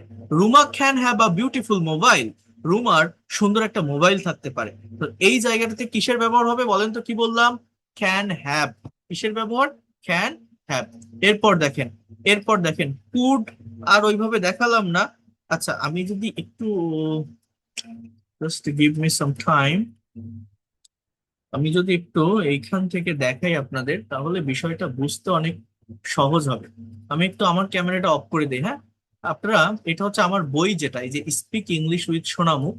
আমার এই বইটা দেখেন, আমি এই মডাল ভার্বটাকে এই বইটাতে আমি কিভাবে সাজিয়েছি। এটা কতটা অথেন্টিক বই ল্যাঙ্গুয়েজ শেখার, এটা আপনার অন্য যে কোনো বইয়ের সাথে কম্পেয়ার করে দেখবেন, তাহলে আপনি বুঝতে পারবেন। আচ্ছা, আমি একটু আপনাদেরকে বলি, এই বইয়ের আপনারা যদি একটু কন্টেন্টটা দেখেন, এই বইয়ের 15 নম্বর চ্যাপ্টার থেকে 24 পর্যন্ত সব হচ্ছে মডেল অ্যান্ড সেমি মডেলের ক্লাস। 15 থেকে 24 পর্যন্ত। তো একটু দেখেন, এই যে ক্যান কুড আপনারা দেখলেন, বা বেসিক কনসেপ্টটাও আমি আপনাদের দিলাম যে মডাল ভার্ব কি, কিভাবে নেগেটিভ হবে, কিভাবে ইন্টারোগেটিভ হবে। চ্যাপ্টার 17 মে মাইট মাস্ট, আমি যদি এই বইয়ের এইখান থেকে একটু আপনাকে দেখাই, এই জায়গাটায় একটা বিষয় আছে। বিষয়টা হচ্ছে, এই একটা ভার্বের অনেকগুলো স্ট্রাকচার বা সেন্স আছে। এই সেন্সটা আপনাকে একটু বুঝতে হবে। দেখেন, একটু মনোযোগ দেন। হয়তো আপনি একদিনে এটা বুঝতে পারবেন না। আমার কাছে একটা রেকর্ডেড ক্লাস আছে, আমি 2 বা 3 দিন আগে আমার পেইড কোর্সের একটা ব্যাচে আমি ক্লাসটা নিয়েছিলাম। আপনাদের আমি দরকার হলে ওই ক্লাসটা ফরওয়ার্ড করে দিব, তাহলে আপনাদের হয়তো বুঝতে সহজ হবে। তো আপনারা এই জায়গাটাতে একটু মনোযোগ দিন। এটা হচ্ছে আমার লেখা বইটা থেকে আমি পড়াচ্ছি, স্পিক ইংলিশ উইথ সোনামু। তো কি বলছে একটু দেখেন। মনে করেন মে, মাইট এবং মাস্ট, এই তিনটা ভার্বকে আপনার একসাথে শিখতে হবে, একসাথে ডেভেলপ করতে হবে। কি কি ভার্ব? কি ভার্ব? আমি আবারও বলছি, মে, মাইট এবং মাস্ট। বলছে এগুলো হচ্ছে তিনটি গুরুত্বপূর্ণ মডাল অক্সিলারি ভার্বস। মে, মাইট এবং মাস্ট মূলত যে জায়গাগুলোতে বেশি ব্যবহৃত হয়, বলছে পসিবিলিটি মানে সম্ভাবনা অর্থে, পারমিশন মানে অনুমতি প্রদান অর্থে, উইশ বা হোপ মানে ইচ্ছা বা প্রার্থনা সূচক বাক্যে। কথা বলছেন, এই তিনটা সেন্সে মূলত এদের ব্যবহারটা হয়। এইবার বলছে এদের যে ফর্ম গুলো থাকে, এইটা আপনাকে একটু দেখতে হবে। দেখেন, may, might, must, may be, might be, must be, may have, might have, must have, may have been, might have been, must have been, may have had, might have had, must have had। মনে করেন, বোঝেন, আমি এরকম একটা sentence লিখে দিলাম। দেখেন, একটা বাক্য দেখেন। মনে করেন আপনি একটা ইংলিশ প্যাসেজ পড়ছেন, একটা গল্প পড়ছেন। সেখানে এরকম একটা লেখা যে he may have had good,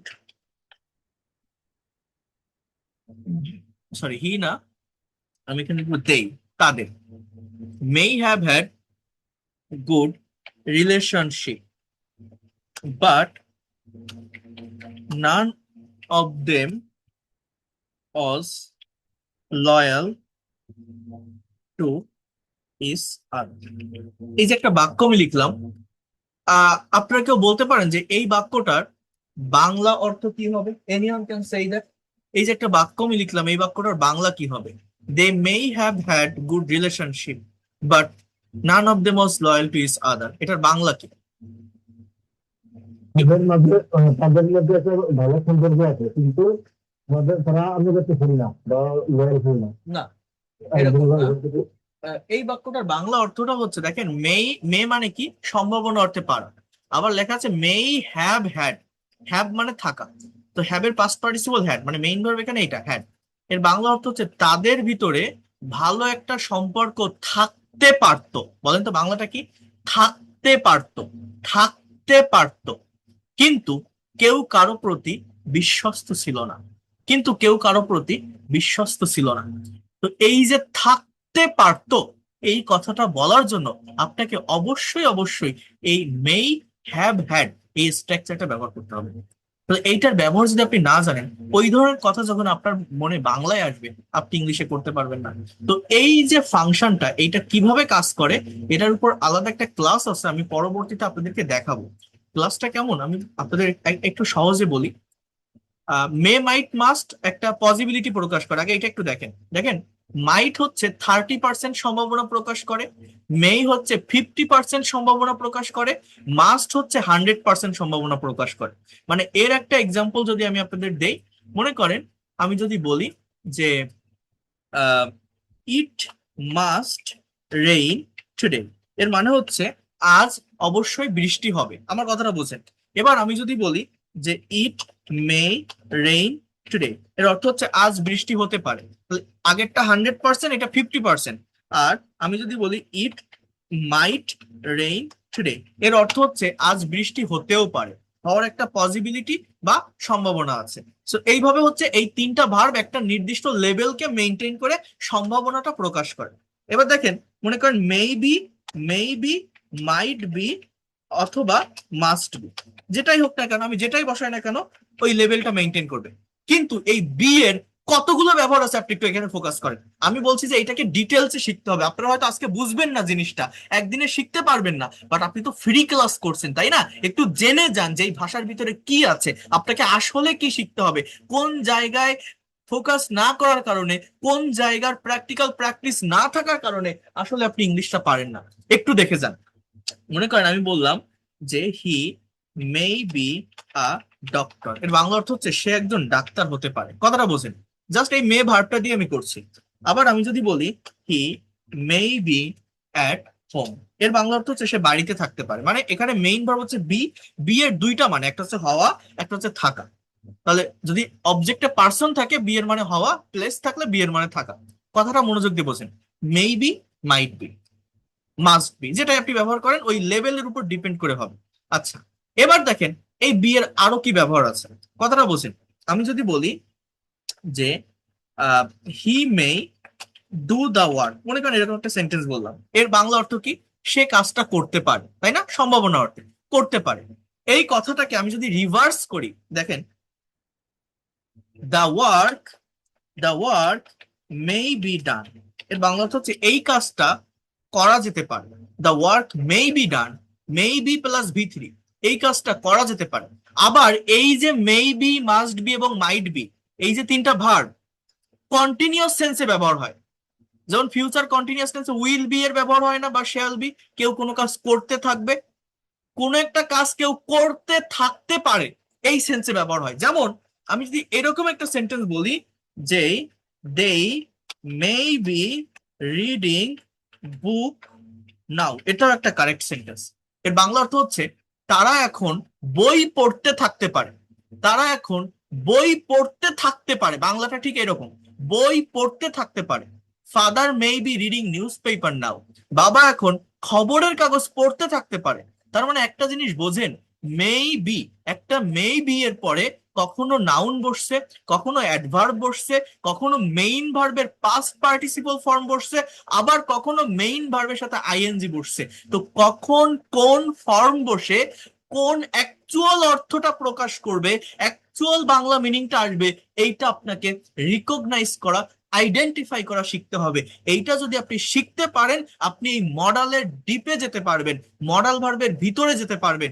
that is the main things.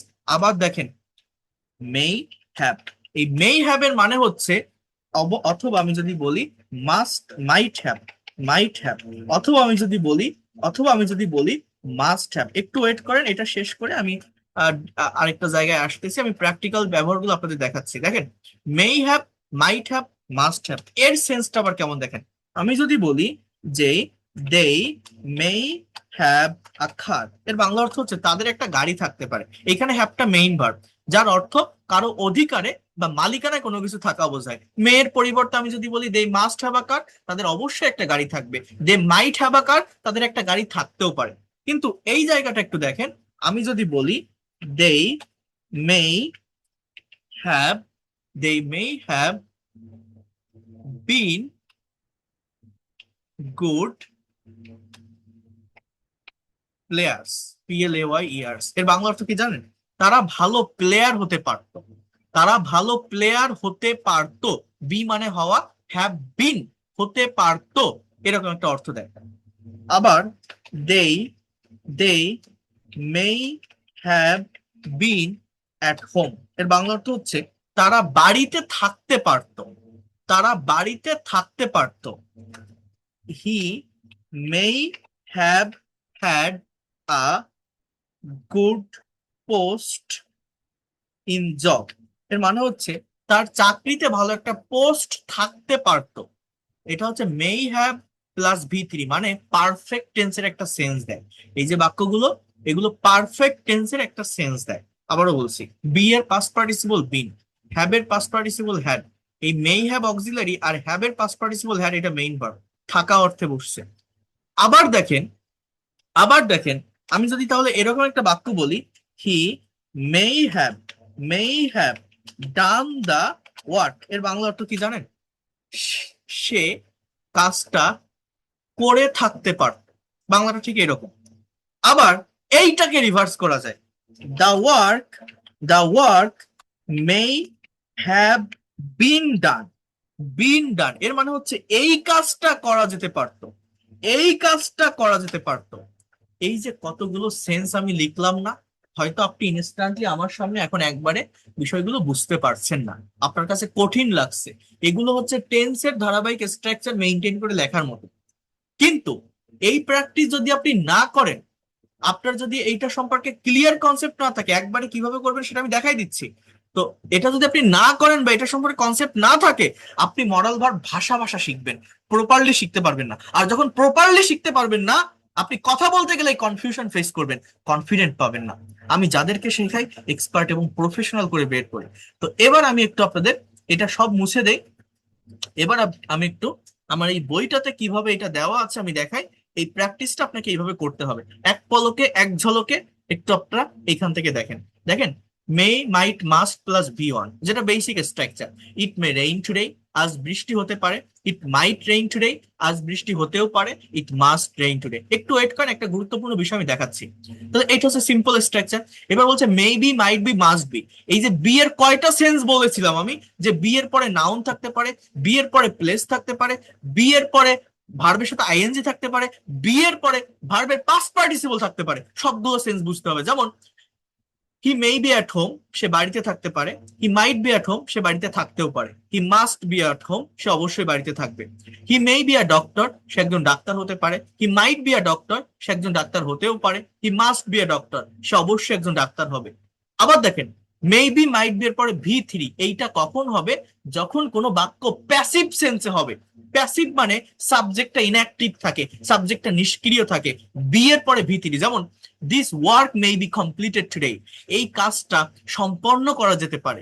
Football might be played today, আজ ফুটবল খেলা যেতেও পারে, আজ ফুটবল খেলা যেতেও পারে। দে মাস্ট বি পানিশড, তাদেরকে অবশ্যই শাস্তি দেওয়া হবে, তাদেরকে অবশ্যই শাস্তি দেওয়া হবে। এগুলো হচ্ছে প্যাসিভ ভয়েস। এই দে, এরা ইনঅ্যাক্টিভ, এরা কোনো কাজ করতেছে না, এদেরকে শাস্তি দেওয়া হবে। ফুটবল ইনঅ্যাক্টিভ, তাহলে এইখানে বি এর পরে V3 হচ্ছে কখন? যখন প্যাসিভ ভয়েস হচ্ছে। আবার দেখেন, maybe, must be, might B এর পর আইএনজি কখন? যখন কেউ কোনো কাজ করতে থাকতে পারে। দে মে বি ট্রাভেলিং নাও, তারা এখন ভ্রমণ করতে থাকতে পারে, ভ্রমণ করতে থাকতে পারে। এখানে একটু ভুল আছে, এটা একটু মানে বাংলা রাইটিং এ ভুল। দে মাইট বি স্টাডিং নাও, তারা এখন পড়তে থাকতে পারে। হি মাস্ট বি প্লেইং নাও, সে এখন অবশ্যই খেলতে থাকবে, সে এখন অবশ্যই খেলতে থাকবে। তাহলে এই যে বি এর সেন্স কয়টা দেখলেন আপনারা, বলেন তো, মনে আছে কিনা বলেন তো, কয়টা বলছি? বি এর পরে কি হতে পারে? নাউন হতে পারে। বি এর পর কি হতে পারে? প্লেস বা অ্যাডভার্ব হতে পারে। বি এর পর কি হতে পারে? মেইন ভার্বের পাস্ট পার্টিসিপল V3 হতে পারে। বি এর পর কি হতে পারে? ভার্বের সাথে ING হতে পারে। পারে কিনা? আমার কথা কি বুঝতে পারছেন কেউ? কোনো কিছু কি বুঝতেছেন? এটা হচ্ছে মডাল ভার্বের ডিপ ইউজ, ডিটেলস ব্যবহার। আমি দেখাই দিচ্ছি, এগুলো আমি একসাথে দেখাই না। আমার পেইড কোর্সে যারা আসবে তাদেরকে আমি ভেঙে ভেঙে ভেঙে ভেঙে ছোট ছোট ক্লাস করে দেখাই। কিন্তু আপনারা তো ফ্রি ক্লাস করছেন, আজকে আছেন কালকে নাও থাকতে পারেন।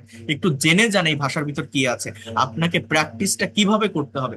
এবার দেখেন মে have, might have, must have plus V3। হ্যাভের ব্যবহারটা কিভাবে হচ্ছে? আরিফ মে হ্যাভ বিটেন হিম, আরিফ তাকে পরাজিত করে থাকতে পারে। Ratan might have told him, Ratan তাকে বলে থাকতে পারে।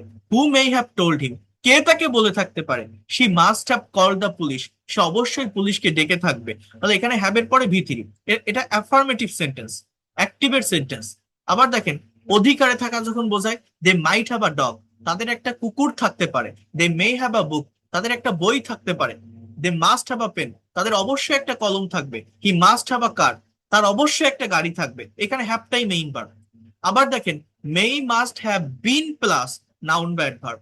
ওই যে মেই বি প্লাস, আমি যদি বলি he may be at home, সে বাড়িতে থাকতে পারে। He may have been at home, তিনি হয়তো বাড়িতে ছিলেন, তিনি হয়তো বাড়িতে ছিলেন। He might have been at home, তিনি হয়তো বাড়িতে ছিলেন। He must have been at home, তিনি অবশ্যই বাড়িতে ছিলেন।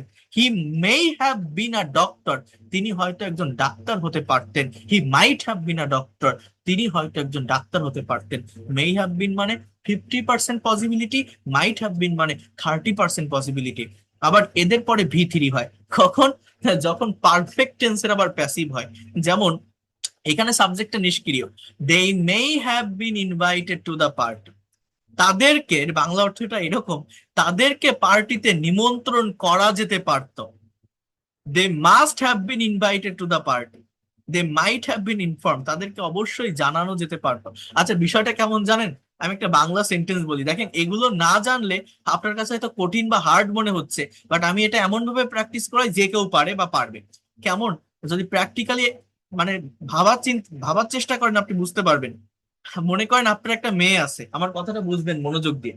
আপনার একটা মেয়ে আছে, এখন আপনি তাকে বিয়ে দিয়েছেন। আহ আপনার মেয়ের বিয়েতে আপনার রিলেটিভস বা আশেপাশের লোকজনদেরকে আপনি দাওয়াত করেননি। এখন তারা আপনাকে খারাপ বলছে, গালিগালাজ করছে, গালমন্দ করছে, যে ওর মেয়েটাকে বিয়ে দিল, আমাদের একটু জানালো না, আমাদেরকে একটু দাওয়াত দিল না। তো আপনি পরে আফসোস করলেন, আফসোস করে বললেন যে আমার মেয়ের বিয়েতে ওদেরকে নিমন্ত্রণ করা উচিত ছিল, ওদেরকে জানানো উচিত ছিল। বলেন তো বাংলাটা আমি কি বলছি? আমার সাথে একটু রিপিট করেন। আমার মেয়ের বিয়েতে ওদেরকে বা তাদেরকে মানে আমার ওই রিলেটিভসদেরকে নিমন্ত্রণ করা উচিত ছিল, দাওয়াত দেওয়া উচিত ছিল। ওদেরকে তো জানানো হয়নি, ওদেরকে তো নিমন্ত্রণ করা হয়নি, ওদেরকে নিমন্ত্রণ করা উচিত ছিল। এই বাক্যটা ইংলিশে কি হবে আপনারা কেউ করতে পারবেন? এইটার ইংলিশ কি জানেন? দেখেন এই বাক্যটার ইংলিশ হচ্ছে এরকম, দে, এই দেরা কোনো কাজ করছে না, মানে এদেরকে নিমন্ত্রণ করা যেতে পারতো, অর্থাৎ এটা passive voice. They should have been invited, এই যে should have been plus V3, they should have been invited in our daughter's birthday party, আমাদের মেয়ের জন্মদিনের পার্টিতে। আচ্ছা ইন না, টু, টু হবে, to our daughter's birthday party, আমাদের মেয়ের জন্মদিনের পার্টিতে ওদেরকে নিমন্ত্রণ করা উচিত ছিল। আর এই সুরের পরিবর্তে আপনি যখনই বলছেন যে মাইট, দে মাইট হ্যাভ বিন ইনভাইটেড, তাদেরকে নিমন্ত্রণ করা যেতে পারতো two our daughter's birthday party. দেখছেন? তাহলে এই ধরনের বাংলা কিন্তু আমরা হরহামেশা বলি, আমাদের ডে টু ডে লাইফে বলি, বাট ইংলিশে পারি না কেন? এই মডেলের ডিটেলস বা ডিপ প্র্যাকটিস না থাকার কারণে। হয়তো অনেক কঠিন মনে হচ্ছে তাই না আপনাদের, বাট আপনি ইমাজিন করতে পারবেন না এর গুরুত্ব কতটা বেশি প্র্যাকটিক্যাল লাইফে।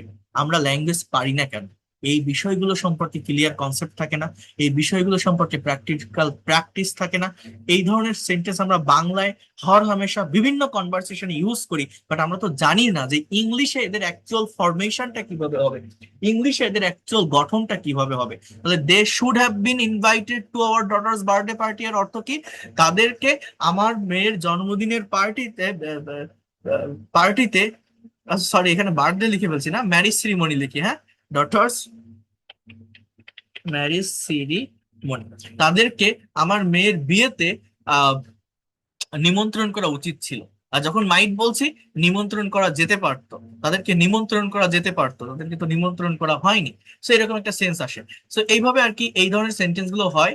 এরপর দেখেন, ওই যে একটা কথা বলছিলাম না, মেই হ্যাভ হ্যাড বা মাইট হ্যাভ হ্যাড, এইটা কোথায় বসে জাস্ট এটা একটু দেখেন, তারপর আর এটা আমি দেখাচ্ছি না, হয়তো অনেক কঠিন মনে হচ্ছে আপনাদের কাছে, বাট এটার গুরুত্ব অনেক বেশি, এই জন্য আমি এটা দেখালাম। কঠিন মনে হলেও গুরুত্ব অনেক বেশি। তো আমি একটু এটা দেখাই, এখানে একটু ফোকাস করেন। মে মাইট মাস্ট হ্যাভ হ্যাড কোথায় ব্যবহার হয়? দেখেন বলছে, কারো কোনো কিছু হতে বা থাকতে পারতো কিন্তু হয়নি বা থাকেনি কোনো একটা কারণে। বলেন তো কি বললাম?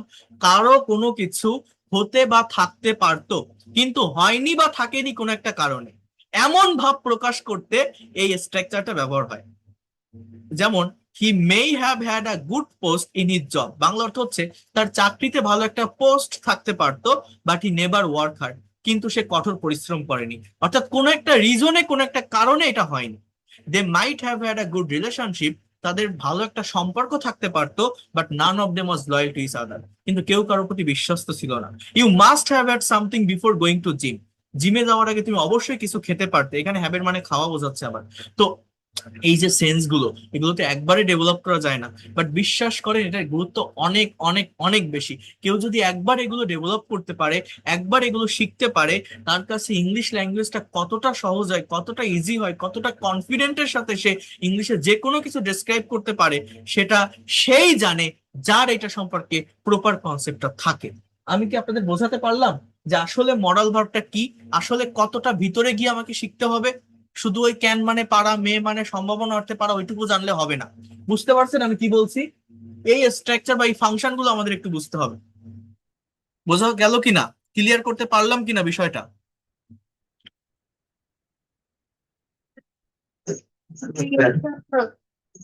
কঠিন মনে হয় তাই না? এগুলো তো একটু কঠিন লাগবেই, কারণ আমরা তো কারণ আমরা তো মানে এইগুলোর যে টেন্স আছে, মানে টেন্সের প্রপার স্ট্রাকচারটাই জানি না। তো সেখানে তো এইখানে মডেলটাকে আরো দূরের কথা। তো যাই হোক, এগুলো সব ভার্বেরই এইভাবে দেওয়া আছে, আমার এই বইটাতে সাজানো আছে অনেক সুন্দরভাবে। এই দেখেন শুডের ব্যবহার, should, should be, should have বিন, এই প্রত্যেকটা ফর্ম কিভাবে ব্যবহৃত হয় এটা আপনাকে দেখতে হবে, এটা আপনাকে বুঝতে হবে।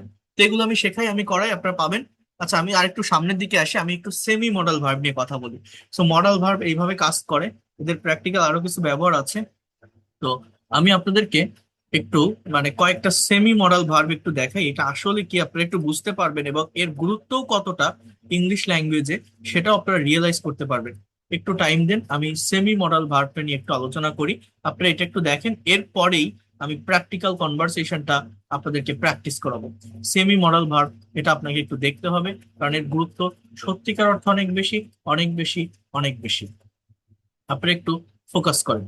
কোথায় ফোকাস করবেন? সেমি মডাল অক্সিলারি ভার্ব এর উপর। প্রত্যেকটা মডাল ভার্ব আমি দেখিয়ে দিচ্ছি, তারপর প্র্যাকটিক্যালি কিভাবে সেন্টেন্সটা আমরা প্র্যাকটিস করব বা করতে হবে আমাদের, সেটাও আমি আপনাদেরকে দেখিয়ে দিব। শুধু আমার সাথে থাকেন, আমাকে পজিটিভ মাইন্ডে নেওয়ার চেষ্টা করবেন, অনেক কিছু পাবেন। দেখেন কি বলছি, সেমি মডাল কাকে বলে সহজ কথায় যদি বলি, প্রাইমারি অক্সিলারি যে ভার্ব গুলো আছে না, am is are was were have has had do does did তো হয় না, am is are was were have has had, এই ধরনের ভার্ব গুলোর সাথে একটা করে টু যুক্ত হয়, যুক্ত হয়ে একটা ফ্রেজাল ভার্ব তৈরি হয়। অর্থাৎ am to, is to, are to, have to, has to, had to, আবার এদের ভিতরে সাপোজ টু থাকে। অর্থাৎ সেমি মডেল কেন বলছি, এই ভার্ব গুলোর চেহারা প্রাইমারি অক্সিলারির মতো, আবার কাজ করে মডেল অক্সিলারির মতো। অর্থাৎ এদের পরেও মেইন ভার্বের বেস ফর্মটা বসে, কিন্তু এদের সেন্সটা আপনাকে বুঝতে হবে, যেটা মোস্ট ইম্পর্টেন্ট। কি সেটা? দেখেন নিয়মটা কি বলছে, যে সাবজেক্টকে বর্তমানে স্বাভাবিকভাবে কোনো কিছু করতে হয়, অর্থাৎ ক্রিয়ার সঙ্গে তে হয় যুক্ত থাকলে সে ধরনের বাক্যকে ইংরেজি করার জন্য am to is to are to ব্যবহার করা হয়। যেমন মুক্তাকে প্রত্যহ রান্না করতে হয়, মুক্তা এটা সাবজেক্ট, ইজ টু এটা অক্সিলারি ভার্ব, কুক এটা main verb. Mukta is to cook rice daily. জাকিরকে প্রত্যহ অফিসে যেতে হয়, Zakir is to go to office everyday. ছাত্রদের প্রচুর অধ্যয়ন করতে হয়, student are to study much. তাহলে আমি যদি মনে করেন আমি এরকম একটা সেন্টেন্স বললাম যে মুক্তা কুকস রাইস ডেইলি, এর বাংলা অর্থ কি? মুক্তা প্রতিদিন রান্না করে, আর Mukta is to cook rice daily, মুক্তাকে প্রতিদিন রান্না করতে হয়। এই দুইটা বাক্যের ভিতর পার্থক্যটা কি? আপনাকে ডিফারেন্সটা খুঁজে বের করতে পারেন? পার্থক্যটা কি? একটা প্রেজেন্ট ইনডিফিনিটের সেন্টেন্স, আরেকটা হচ্ছে সেমি মডেলের sentence. Mukta cooks rice daily, Mukta প্রতিদিন রান্না করে, আরেকটা হচ্ছে Mukta is to cook rice daily, মুক্তাকে প্রতিদিন রান্না করতে হয়। তাহলে পার্থক্যটা কি? এইটা আমরা বুঝি কিনা? পার্থক্যটা হচ্ছে যখন am to is to are to বসাবেন, এর সেন্স বা অর্থ হচ্ছে কারো কোনো কাজ, কারো কোনো কাজ, আই রিপিট ইট, কারো কোনো কাজ করার ইচ্ছা না থাকলেও বাধ্য হয়ে কর্তব্যের খাতিরে, দায়িত্বের খাতিরে কাজটা করা লাগে। করার ইচ্ছা না থাকলেও বাধ্য হয়ে কর্তব্যের খাতিরে, দায়িত্বের খাতিরে কাজটা করা লাগে। এইখানেই মূলত am to is to are to এর ব্যবহার হয়। আপনার একটা মেয়ে আছে, তাকে বিয়ে দিলেন, এখন কেউ চায় না যে শ্বশুর বাড়িতে আমার মেয়েটা কষ্টে থাক। এখন আপনি দেখছেন কি 3 বেলা প্রতিদিন ভাত রান্না করতে হয়, অনেক কাজ করা লাগে।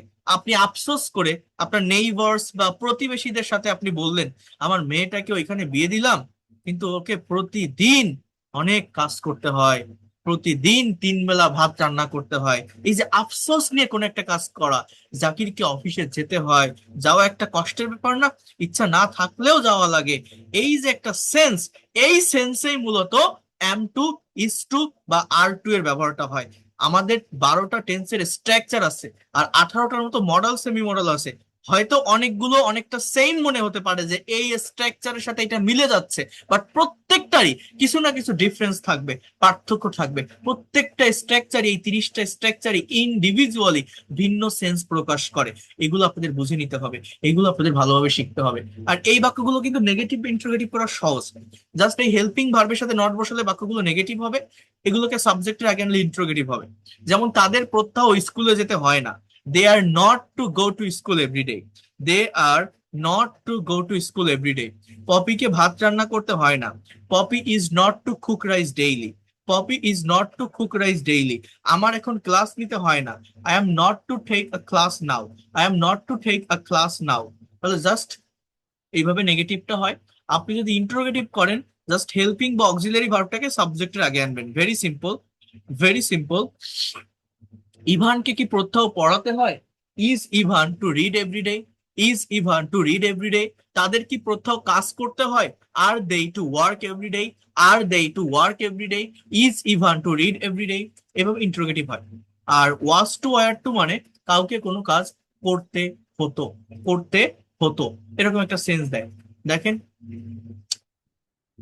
আচ্ছা এটা ওইখান থেকে আমি দেখাবো, আমি আরেকটু সামনের দিকে আসি। এবার দেখেন, এখানে আরেকটা ভার্বের ব্যবহার আছে, সেটা হচ্ছে am is are was were suppose to. আপনারা এই জায়গাটাতে একটু মনোযোগ দেন। Am is are was were suppose to এর অর্থ কি? Am to is to are to মানে কাউকে কোনো কাজ করতে হয়, are was two are to মানে করতে হতো। আর এই সাপোজ টু এর মানে হচ্ছে কারো কোনো কাজ করার কথা, কারো কোনো কাজ করার কথা। আমার কথাটা বুঝবেন। I am suppose to go to the office, অর্থ কি? আমার অফিসে যাওয়ার কথা। You are suppose to go to the airport, মানে একসাথে এই অ্যাম সাপোজ টুটাই হচ্ছে একটা ফ্রেজাল অক্সিলারি ভার্ব, এরপরে গোটা main verb. You are suppose to, এই আর সাপোজ টু একসাথে একটা হেল্পিং বা auxiliary verb, then go main verb. You are suppose to go to the airport, তোমার এয়ারপোর্টে যাওয়ার কথা। He is suppose to drive a car, তার একটা গাড়ি চালানোর কথা। They are suppose to eat at Rahim's home, তাদের রহিমের বাড়িতে খাওয়ার কথা। I am suppose to give a presentation today, আমার আজ একটা প্রেজেন্টেশন দেওয়ার কথা। You are suppose to sing a song today, তোমার একটা গান গাওয়ার কথা। এবার যখন আপনি নেগেটিভ করবেন, ওই অ্যাম ইজ এর সাথে নট বসাবেন এবং ড্রিল প্র্যাকটিসের মাধ্যমে ডেভেলপ করতে হয়। যেমন হি is suppose to go to airport today, এর অর্থ কি? তার আজ এয়ারপোর্টে যাওয়ার কথা। He is not suppose to go to airport today, তার বিমানবন্দরে যাওয়ার কথা না। Is he suppose to go to airport, তার কি আজ বিমানবন্দরে যাওয়ার কথা? Is he suppose to go to airport, তার কি বিমানবন্দরে যাওয়ার কথা? Isn't he suppose to go to airport, এটাকে কি বলা হয়? Negative interrogative. তার কি বিমানবন্দরে যাওয়ার কথা না? এইভাবে ভেঙে ভেঙে ড্রিল প্র্যাকটিসের মাধ্যমে, ট্রান্সফরমেশনের মাধ্যমে প্র্যাকটিসটা করতে হবে। When is he suppose to go to airport, তার কখন বিমানবন্দরে যাওয়ার কথা? Why isn't he suppose to go to airport, কেন তার বিমানবন্দরে যাওয়ার কথা না? I was suppose to go to airport today, আমার আজ বিমানবন্দরে যাওয়ার কথা ছিল। I was suppose to catch fish today, আমার আজ মাছ ধরার কথা ছিল। I was suppose to drive a car today, আমার আজ গাড়ি চালানোর কথা ছিল। তো এইভাবে সাপোজ টু এর ব্যবহার হয়। আবার আছে have to, has to, had two. Have two এবং হ্যাজ টু মানে কাউকে কোনো কাজ করতে হবে, আর হ্যাড টু মানে করতে হয়েছিল। Subject third person singular number হলে হ্যাজ টু বসে।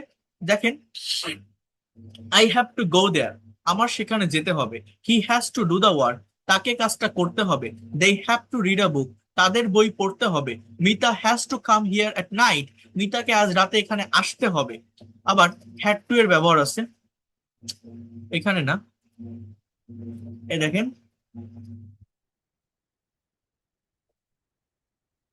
এই জায়গাটাতে, জাস্ট ট্রাই টু ফোকাস। হ্যাঁ, নেগেটিভ ইন্টারোগেটিভ আমি পরে দেখাবো। এই জায়গাটা একটু দেখেন, আমাকে লন্ডনে যেতে হয়েছিল। I had to go to London. আমি একসাথে একটা জিনিস দেখাই দিই, তাহলে আর এত সময় নষ্ট হবে না। তারপর একটা প্র্যাকটিক্যাল কনভারসেশন আমি প্র্যাকটিস করাচ্ছি আপনাদেরকে। আমি একটু আগে এটা করেছিলাম বা দেখাইছিলাম। দেখেন, আমার ভার্ব থাকবে একটা, বাক্য হবে 30টা, 12টা টেন্স থাকবে, আর এই 18টা মডেল সেমি মডেল থাকবে। আমি ইংলিশ পড়ছি, বাংলা পড়ছি, আপনারা খুবই ভালোভাবে কেয়ারফুলি অ্যাকচুয়াল বাংলা অর্থটা বুঝবেন আমার সঙ্গে। এবং আপনাদের কাজ থাকবে নতুন সাবজেক্ট, নতুন ভার্ব, নতুন অবজেক্ট ব্যবহার করে এরকম একটা পার্টিকুলার ভার্ব দিয়ে 30টা সেন্টেন্স তৈরি করা। দেখেন, খুবই মনোযোগ দিয়ে বোঝেন। আর এইটা যদি কেউ করতে পারেন, এইটাকেই প্র্যাকটিক্যাল কনভারসেশন বা স্পিকিং এ অ্যাপ্লাই করে আপনি আপনার ফ্লুয়েন্সি নিয়ে আসতে পারবেন। কি সেটা? ট্রাই টু আন্ডারস্ট্যান্ড হিয়ার, বোঝার চেষ্টা করেন। হি রাইটস আ লেটার, কোন টেন্স? Present simple. অর্থ কি? সে একটা চিঠি লেখে। হি রোট আ লেটার, সে একটা চিঠি লিখেছিল। He will write a letter, সে একটা চিঠি লিখবে। He is writing a letter, সে একটা চিঠি লিখছে বা লিখিতেছে। হি ওয়াজ রাইটিং আ লেটার, সে একটা চিঠি লিখিতেছিল। He will be writing a letter, সে একটা চিঠি লিখতে থাকবে। He has written a letter, সে একটা চিঠি লিখেছে। He had written a letter, সে একটা চিঠি লিখেছিল। He has been writing a letter since morning, সে সকাল থেকে একটা চিঠি লিখিতেছে। He had been writing a letter since morning, সে লিখিতেছিল। He will have been writing a letter for 2 hours, সে 2 ঘন্টা ধরে একটা চিঠি লিখতে থাকবে। এই হচ্ছে আমাদের 12টা টেন্স ক্লিয়ার। 12টা টেন্স একটা ভার্ব দিয়ে আমি লিখছি। কোন ভার্ব? Write verb. রাইট ভার্বটাকে 12 ভাবে প্রকাশ করছি। এবার he can write a letter, সে চিঠি লিখতে পারে। He could write a letter, সে চিঠি লিখতে পারতো। He should write a letter, তার চিঠি লেখা উচিত। হি মে রাইট আ লেটার, সে চিঠি লিখতেও পারে সম্ভাবনা অর্থে। হি মাইট রাইট আ লেটার, সে চিঠি লিখতেও পারতো সম্ভাবনা অর্থে। He would write a letter, সে চিঠি লিখতো, সে চিঠি লিখতো। He must write a letter, সে অবশ্যই একটা চিঠি লিখবে। He use to write a letter, সে চিঠি লিখতে অভ্যস্ত ছিল। এই যে টাইমিং গুলো, এই যে ফাংশন গুলো, এই যে সেন্স গুলো, এটা আপনাকে বুঝতে হবে। He use to write a letter, সে চিঠি লিখতে অভ্যস্ত ছিল। He needs to write a letter, তার চিঠি লেখা দরকার, তার চিঠি লেখা দরকার। He dares to write a letter, সে চিঠি লেখার সাহস করে। He is to write a letter, তাকে চিঠি লিখতে হয়, লিখতে হয়। He was to write a letter, তাকে চিঠি লিখতে হতো। He is suppose to write a letter, তার একটা চিঠি লেখার কথা। He was suppose to write a letter, তার একটা চিঠি লেখার কথা ছিল। He has to write a letter, তাকে চিঠি লিখতে হবে। He had to write a letter, তাকে চিঠি লিখতে হয়েছিল। He would like to write a letter, সে চিঠি লিখতে চায়, ভদ্রতার সাথে কোনো কিছু চাওয়া বোঝাতে ওয়ান্টের পরিবর্তে উড লাইক টু এর ব্যবহার হয়। He had better or would rather write a letter. এর অর্থ হচ্ছে তার বরং চিঠি লেখাই ভালো। এই যে 30টা বাক্য আমি পড়লাম এবং বাংলা বললাম, কেউ যদি আপনারা এই 30টা বাক্য এইভাবে অ্যাকচুয়াল বাংলা অর্থ বের করতে পারেন যে কোনো ভার্ব দিয়ে লিখলে, তাহলে বিশ্বাস করেন, আপনি আমার কাছে আসেন, আমি 5 থেকে 10 দিনের ভিতরে এইগুলোকে কিভাবে প্র্যাকটিক্যালি স্পিকিং বা কনভারসেশনে অ্যাপ্লাই করবেন আমি আপনাকে শিখাই দিব। ইংলিশ ল্যাঙ্গুয়েজ কঠিন কোনো কিছু না, আমরা নিজেরাই এটাকে কঠিন করে ফেলি। যদি আপনি সেলফ প্র্যাকটিসটা করতে পারেন কারেক্ট স্ট্র্যাটেজি বা টেকনিক মেনটেন করে, within very short time you will be expert and fluent in English. আজকে 16 তারিখ, আগামী পরশু দিন থেকে আমার সম্পূর্ণ নতুন পেইড বেসের ক্লাস শুরু হবে। কোর্স ফি 2000 টাকা, সপ্তাহে 4 দিন ক্লাস, শনি সোম বুধ শুক্র। ক্লাস টাইম হচ্ছে রাত 10টা, সরি রবি মঙ্গল বৃহস্পতি শুক্র। ক্লাস টাইম হচ্ছে রাত 10টা থেকে 11টা। 3 মাসের কোর্স, বাট শুধু 3 মাস না, আপনি আনলিমিটেড সাপোর্ট পাবেন যতদিন না পর্যন্ত শিখতে পারবেন। যদি কেউ পেইড কোর্সে আসতে চান, যদি কেউ মনে করেন এই লোকটা পড়াতে পারে, বোঝাতে পারে, টেকনিক ভালো, এর আগের ফ্রি ক্লাসগুলো যারা করেছেন, যদি মনে হয় আমি প্রফেশনালি ল্যাঙ্গুয়েজটা শিখতে চাই, আমি এই ল্যাঙ্গুয়েজটাকে নিজের অ্যাসেট বা সম্পদ হিসাবে নিতে চাই, আমার নেক্সট জেনারেশনকে আমি শেখাতে চাই, ধারাবাহিকতা মেনটেন করে আমি এগোতে চাই, তাহলে আপনি আসতে পারেন, আপনি ব্যর্থ হবেন না। আগামী পরশু দিন থেকে সম্পূর্ণ নতুন ব্যাচের ক্লাস হবে, একদম শুরু থেকে ধারাবাহিকভাবে ক্লাস করতে পারবেন। টোটাল 70টা ক্লাস থাকবে ধারাবাহিকতা মেনটেন করে। তো কিভাবে ক্লাস হবে, আমি কোন কোন টপিক গুলো থাকবে সেখানে, আমি সেটা একটু পরে দেখাবো। তো আমরা এখন একটা, এই পর্যন্ত আমি যা যা দেখালাম, টেন্স, মডাল এবং সেমি মডালের যে প্র্যাকটিস, এটাকে অ্যাপ্লাই করে কিভাবে প্র্যাকটিক্যালি একটা কনভারসেশনকে ফেস করা যায়, আমরা সেটা দেখবো। এখানে একটা ইনফর্মাল কনভারসেশন দেওয়া আছে, আপনারা কি স্ক্রিনটা দেখতে পারছেন?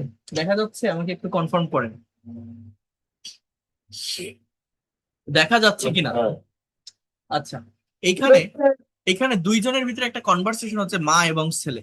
মা বলছে, আজ তুমি এত সকালে উঠলে কেন? কেউ বলতে পারেন এই বাক্যটা ইংলিশে কি হবে? Anyone can say that? এটা কোন টেন্সে লেখা আছে আগে এটা বলেন তো, কোন টেন্স? আমাকে টেন্সটা বলে, এই বাক্যটা বাংলা দেখে আপনি টেন্স আইডেন্টিফাই করতে পারেন কিনা? এই বাক্যটা কোন টেন্সে লেখা আছে? বাংলা দেখে আপনি টেন্স আইডেন্টিফাই করতে পারেন কিনা, কে বলতে পারবেন? এটা কোন টেন্সে লেখা আছে? দেখা যাচ্ছে না। বলেন, কে বলতে পারবেন? স্ক্রিন দেখা যাচ্ছে, এটা কোন টেন্সে লেখা আছে? Anyone can say that? Anyone বলতে পারবেন কেউ? 66 স্টুডেন্ট এখানে আছে, প্রেজেন্ট টেন্স। আর কেউ? No sir. আর কেউ বলতে পারবেন এটা কোন টেন্সে লেখা আছে? আজ তুমি এত সকালে উঠলে কেন? একজন বললেন পাস্ট টেন্স, আর কেউ বলতে পারবেন? হ্যাঁ, আমি শুনতে পেরেছি আপনার কথা, আর কেউ বলতে পারবেন?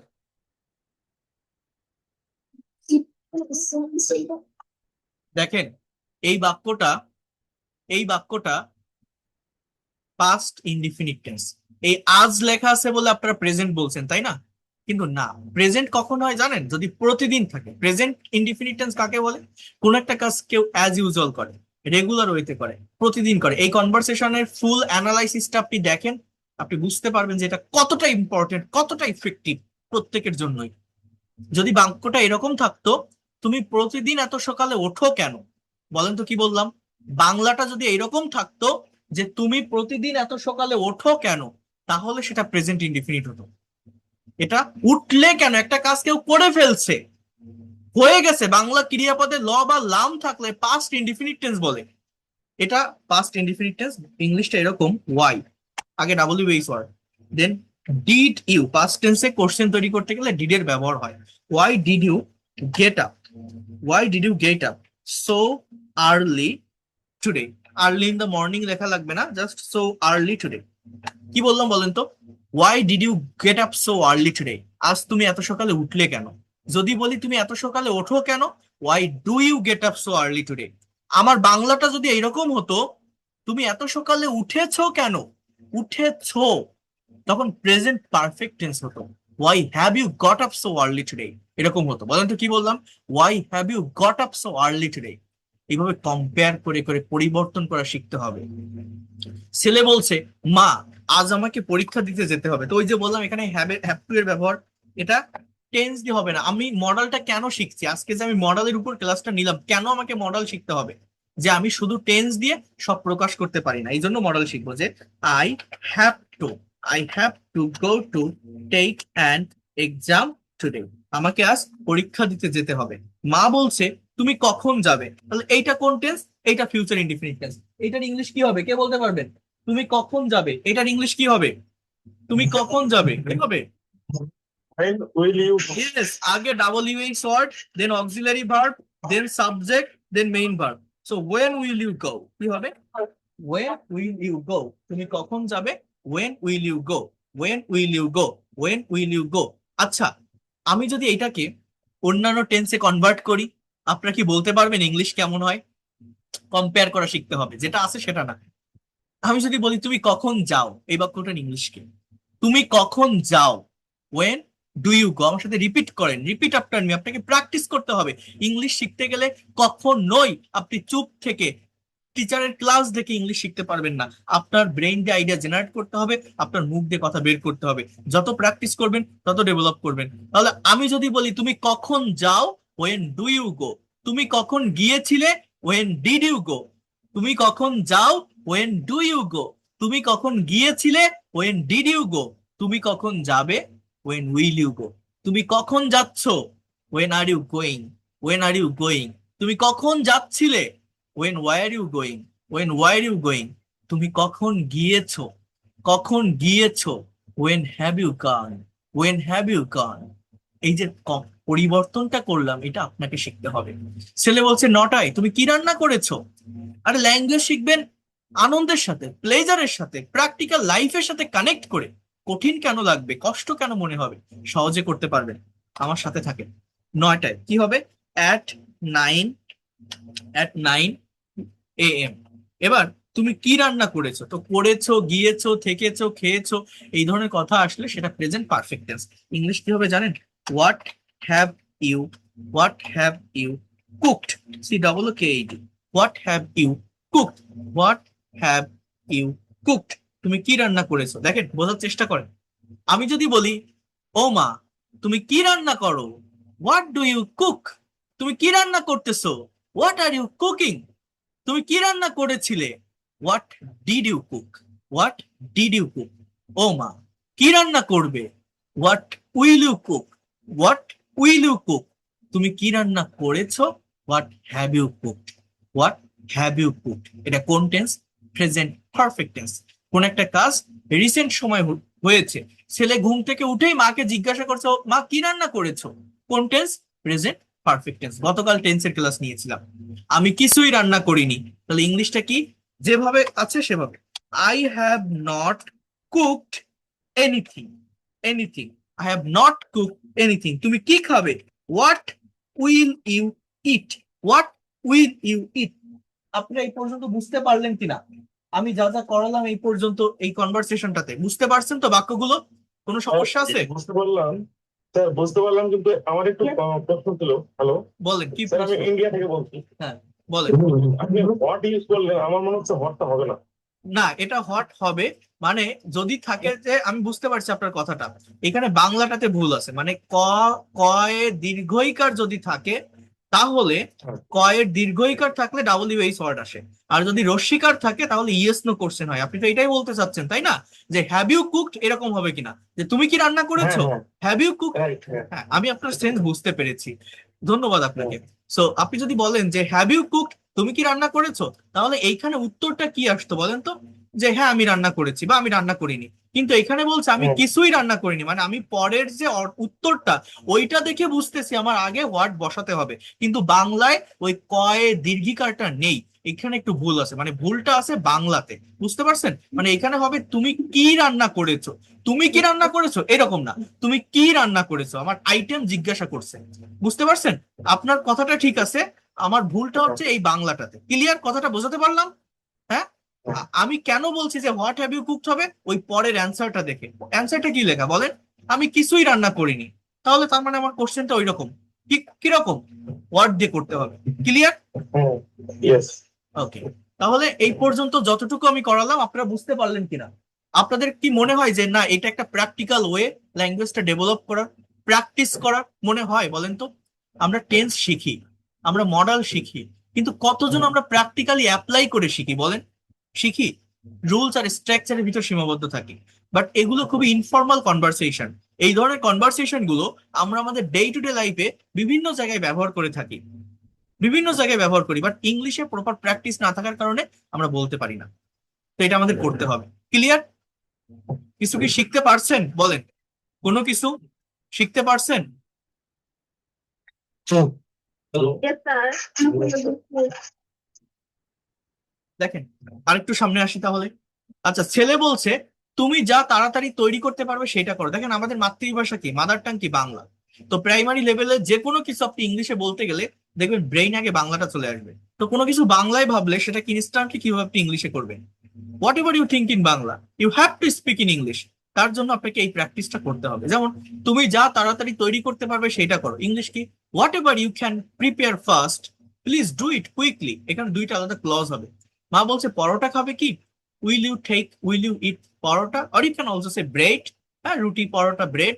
হ্যাঁ, মা বলছে দইও রয়েছে, দই ইংরেজি কি, yogurt, so you can say that yogurt is also ready. সে বলছে no mother, please cook some curry, কোনো তরকারি রান্না করো। মা বলছে কি তরকারি তুমি বলো, what kinds of curry will I cook, please tell me. ছেলে বলছে পালং শাক আর আলুর তরকারি। পালং শাক ইংরেজি কি, স্পিনাস, কি, স্পিনাস উইথ পটেটো কারি। ঠিক আছে, ওকে। আর কিছু, এনিথিং এলস? ছেলে বলছে কোনো মিষ্টি জিনিসও কি পেতে পারি, ক্যান আই হ্যাভ, পাওয়া ইংরেজি কি, have, get, can I have some sweet dish too. কি বলতে পারেন? Sweet dish too. সব লিখতে গেলে অনেক টাইম চলে যাবে, সো একটু দেখাই দিই। বলছে তুমি কি গাজরের হালুয়া খাবে, উইল ইউ টেক ক্যারট হালুয়া, বা হালুয়াকে আপনি ডেজার্ট বলতে পারেন। দেখেন, একটা বিষয় কি জানেন, আমি একটু বলি। যারা প্রথম দিন থেকে ক্লাস করছেন, আমি একটা কথা বলছিলাম, আপনাদের মনে আছে কিনা, যে ভোকাবুলারি বলতে ভার্বের ভোকাবুলারি শিখতে হবে। যার যত বেশি ভার্ব সম্পর্কে কনসেপ্ট বা ধারণা থাকবে, সে তত দ্রুত ল্যাঙ্গুয়েজটা ডেভেলপ করতে পারবে। এই কথাটা আমি বলছিলাম কিনা, কারো মনে আছে কিনা, যে ভার্বের ভোকাবুলারি আমাদের শিখতে হবে? মনে আছে আমি এটা বলছিলাম কিনা? যারা প্রিভিয়াস ক্লাস করেছেন উত্তর দেন, কথা বলেন। হ্যাঁ, মনে আছে?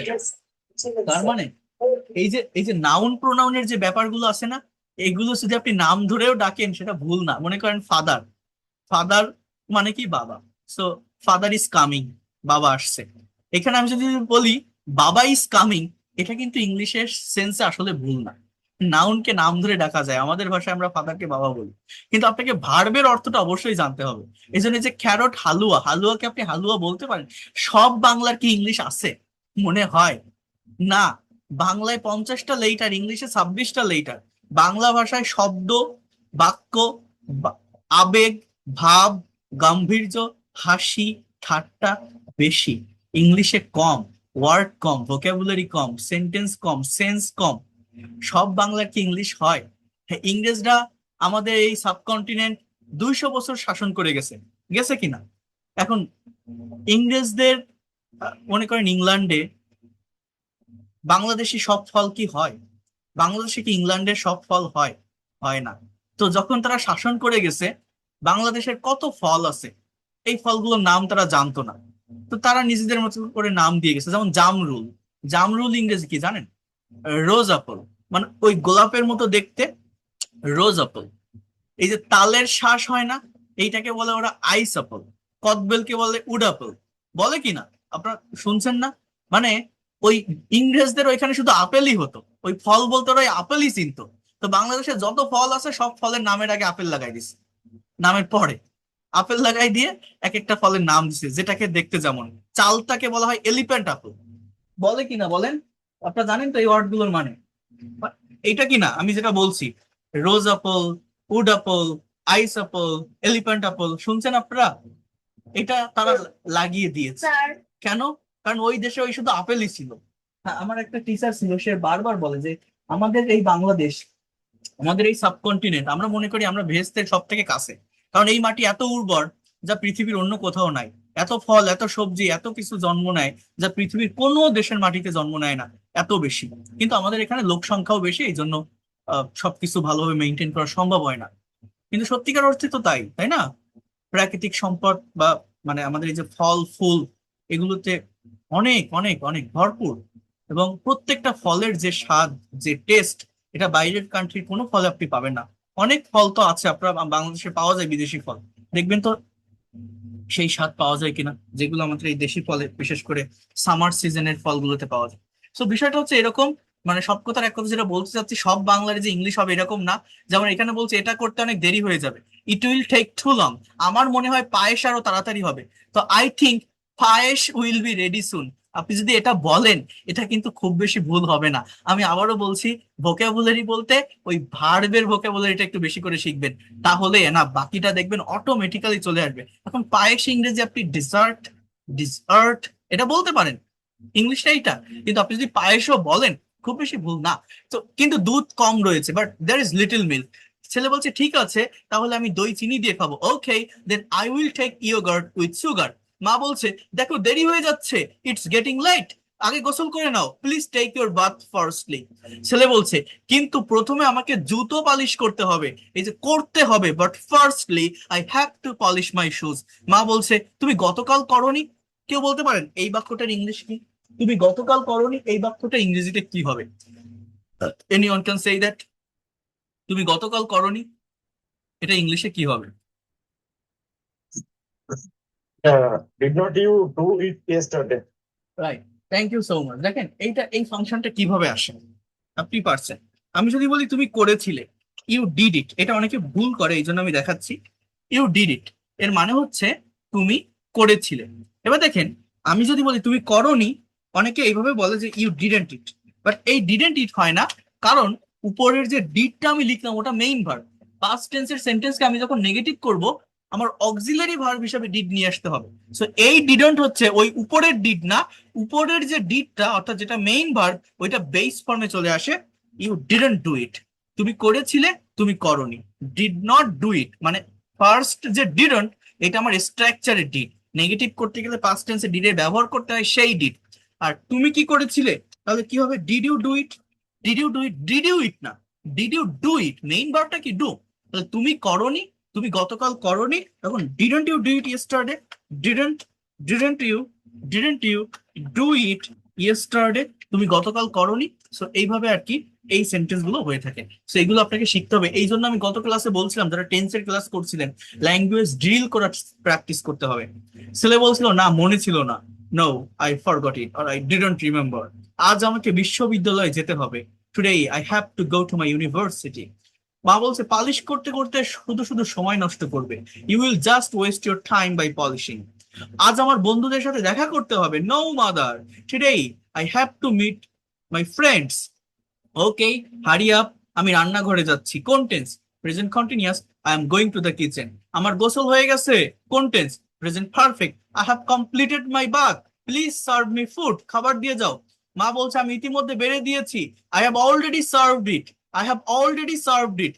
দেখবেন বাংলায়, বলবেন ইংলিশে। ইনস্ট্যান্টলি বলা শিখতে হবে, সঠিক টেন্স বুঝে, বাংলা সেন্টেন্স দেখে, তাহলে আপনি ইংলিশে প্রফেশনাল হতে পারবেন। তো যাই হোক, এইভাবে এই ধরনের প্র্যাকটিক্যাল কনভারসেশন একদিনে আপনি হয়তো বুঝবেন না, বাট এরকম কনভারসেশন আপনি একটানা 10 দিন প্র্যাকটিস করেন, দেখবেন নিজের ভিতরে একটা কনফিডেন্ট কাজ করবে, একটা প্লেজার কাজ করবে। 10টা দিন আপনি একটানা এটা যদি প্র্যাকটিস করতে পারেন, টিচারের অধীনে থেকে, মেন্টরিং এর ভিতর থেকে, আপনার তারপর মনে হবে যে কোনো বাংলা সেন্টেন্স দেখলে বা ভাবলে আমি এটা ইনস্ট্যান্টলি ইংলিশে করতে পারছি, সঠিক টেন্স ঠিক রেখে, সঠিক ভার্ব ঠিক রেখে। আমি কি আপনাদের বোঝাতে পারলাম যে এই ধরনের প্র্যাকটিক্যাল কনভারসেশন প্র্যাকটিস করার গুরুত্ব কতটা? বুঝতে পারছেন? হ্যাঁ স্যার, বলছি একটা প্রশ্ন ছিল স্যার। ডিড নট এবং হ্যাঁ বলেন, ডিড নট বলেন, প্রশ্ন করেন। হ্যাঁ বলেন, আনমিউট করেন। ডিড নট ইউ দুটা বের করেন। Did not you do it yesterday নাকি বললেন? হ্যাঁ, বলছিলাম স্যার, ওই যে ডিড নট এ পরে ইউ, তারপরে যে ডু, ওই ডুটা কি বেস ফর্ম না present form? Base form. Base form আর প্রেজেন্ট ফর্ম এখানে বিষয়টা সেম, ঠিক আছে? বেস ফর্ম আর প্রেজেন্ট ফর্মের ডিফারেন্ট একটা জায়গায় হয়, সেটা হচ্ছে বি ভার্বের ক্ষেত্রে। যেমন বিটা হচ্ছে বেস ফর্মের একটা ভার্ব, বাট বি ভার্বের প্রেজেন্ট ফর্ম হচ্ছে অ্যামিজার, এরকম আর কি ফাংশনটা, ঠিক আছে? আচ্ছা, ঠিক আছে। আচ্ছা, তো দেখেন, আপনারা একটু মনোযোগ দিয়ে বোঝার চেষ্টা করেন। দেখেন, আচ্ছা, আমি আরেকটা বিষয় দেখাতে চাইছিলাম, আমি দেখাচ্ছি, সেই জায়গাটাতে আসতেছি। আর তার আগে আমি আরেকটু বলে রাখি, যারা পেইড কোর্সে ভর্তি হবেন, আমি আবারও বলছি, আগামী পরশুদিন থেকে ক্লাস শুরু হবে। সিট আর খুব বেশি নেই যারা এখনো পর্যন্ত ভর্তি হতে চান, কারণ আজকে অনেকেই ভর্তি হয়েছেন। আমি ভাবিনি আমার এটা আজকে প্রায় আহ আজকে প্রায় 23 জনের মতো ভর্তি হয়েছে। আমাকে আলাদা দুইটা ব্যাচ করতে হচ্ছে, শিফট করতে হচ্ছে। তো শনি সোম বুধ, আরেকটা হচ্ছে রবি মঙ্গল বৃহস্পতি, আর শুক্রবারে সবাইকে একসাথে কম্বাইন করে ক্লাস নিব, কারণ শুক্রবার আমার সলভিং ক্লাস থাকে। আমার মানে মানে আমার 45, আমি এক একটা ব্যাচে 30 জন করে স্টুডেন্ট নিব। তো 45 জনের বেশি হয়ে গেছে, আর সিট খুব বেশি নেই। আমি আবারও বলছি, এই জন্য আমাকে দুইটা শিফট করতে হচ্ছে এই রাত 10টায়। মানে সপ্তাহে এক কথায় বলতে গেলে 7 দিনই ক্লাস থাকবে। তো যারা ভর্তি হতে চান, আপনারা যে কোনো একটা ব্যাচে থাকলে 4 দিন ক্লাস করবেন। এই হচ্ছে বিষয়, রবি মঙ্গল বৃহস্পতি শুক্র অথবা শনি সোম বুধ শুক্র। যদি কেউ এখনো পর্যন্ত ভর্তি হতে চান, আর 15টা সিট আছে সব মিলে, আমি আবারও বলে রাখলাম 15টা সিট আছে, আমি 60 জনের বেশি নিব না। আগামীকাল প্যাসিভ ভয়েসের উপর একটা মাস্টার ক্লাস নিব, কেউ মিস করবেন না। আর পরশুদিন থেকেই পেইড কোর্সে ক্লাস শুরু। এখন ভর্তি চলছে, 3 মাসের কোর্স, সপ্তাহে 4 দিন ক্লাস, 2,000 টাকা কোর্স ফি। যে কোনো বয়সের যে কেউ করতে পারবেন। আপনি স্টুডেন্ট হন, house wife, teacher, officer, job holder, freelancer বা ইমিগ্রান্ট। আমি কিভাবে পড়াই, কতটা পরিশ্রম করে পড়াই, এটা আপনারা দেখছেন, আপনারা জানেন। আমি কোনো রংচটা বিজ্ঞাপন দিয়ে বলছি না, আমার ক্লাস দেখায় বলছি। যদি ভালো লাগে, যদি শেখার ইচ্ছা থাকে, যদি আমাকে পজিটিভ মাইন্ড নিতে পারেন, যদি মনে করেন আমি ল্যাঙ্গুয়েজটাকে অ্যাসেট বা সম্পদ হিসাবে নিতে চাই, নেক্সট জেনারেশনকে শেখাতে চাই, প্রফেশনাল হতে চাই, আইএলটিএস এর প্রিপারেশন নিতে চাই, আপনি আসতে পারেন। আপনি ব্যর্থ হবেন না। যদি মনে হয় একটা মেন্টরের অধীনে থেকে ধারাবাহিকভাবে গোছানো পদ্ধতিতে এগোতে চাই, within very short time you will be expert and fluent in English. প্রত্যেকটা ক্লাস শেষে রেকর্ড এবং পিডিএফ ফাইল পাবেন, যাতে করে পরবর্তীতে আবার প্র্যাকটিস করতে পারেন। যারা একদমই দুর্বল আছেন তারাও শিখতে পারবেন, কারণ আমি একদম বেসিক থেকেই পেইড কোর্সে ক্লাসটা শুরু করব। টোটাল ক্লাস থাকবে এখানে 70টা। প্রথম 10টা ক্লাস থাকবে বেসিক গ্রামারের উপর, আপনার ভিত্তিটা যাতে মজবুত হয়। 30টা ক্লাস থাকবে স্পোকেনের উপর, 10টা ক্লাস থাকবে ফ্রি হ্যান্ড রাইটিং এর উপর, 20টা ক্লাস থাকবে প্র্যাকটিক্যাল কনভারসেশন, ট্রান্সলেশন এবং প্রেজেন্টেশনের উপর। You have to give a presentation বিভিন্ন টপিকের উপর। আমি আপনাদের যদি একটু বলি, কোর্স ফি 2,000 টাকা।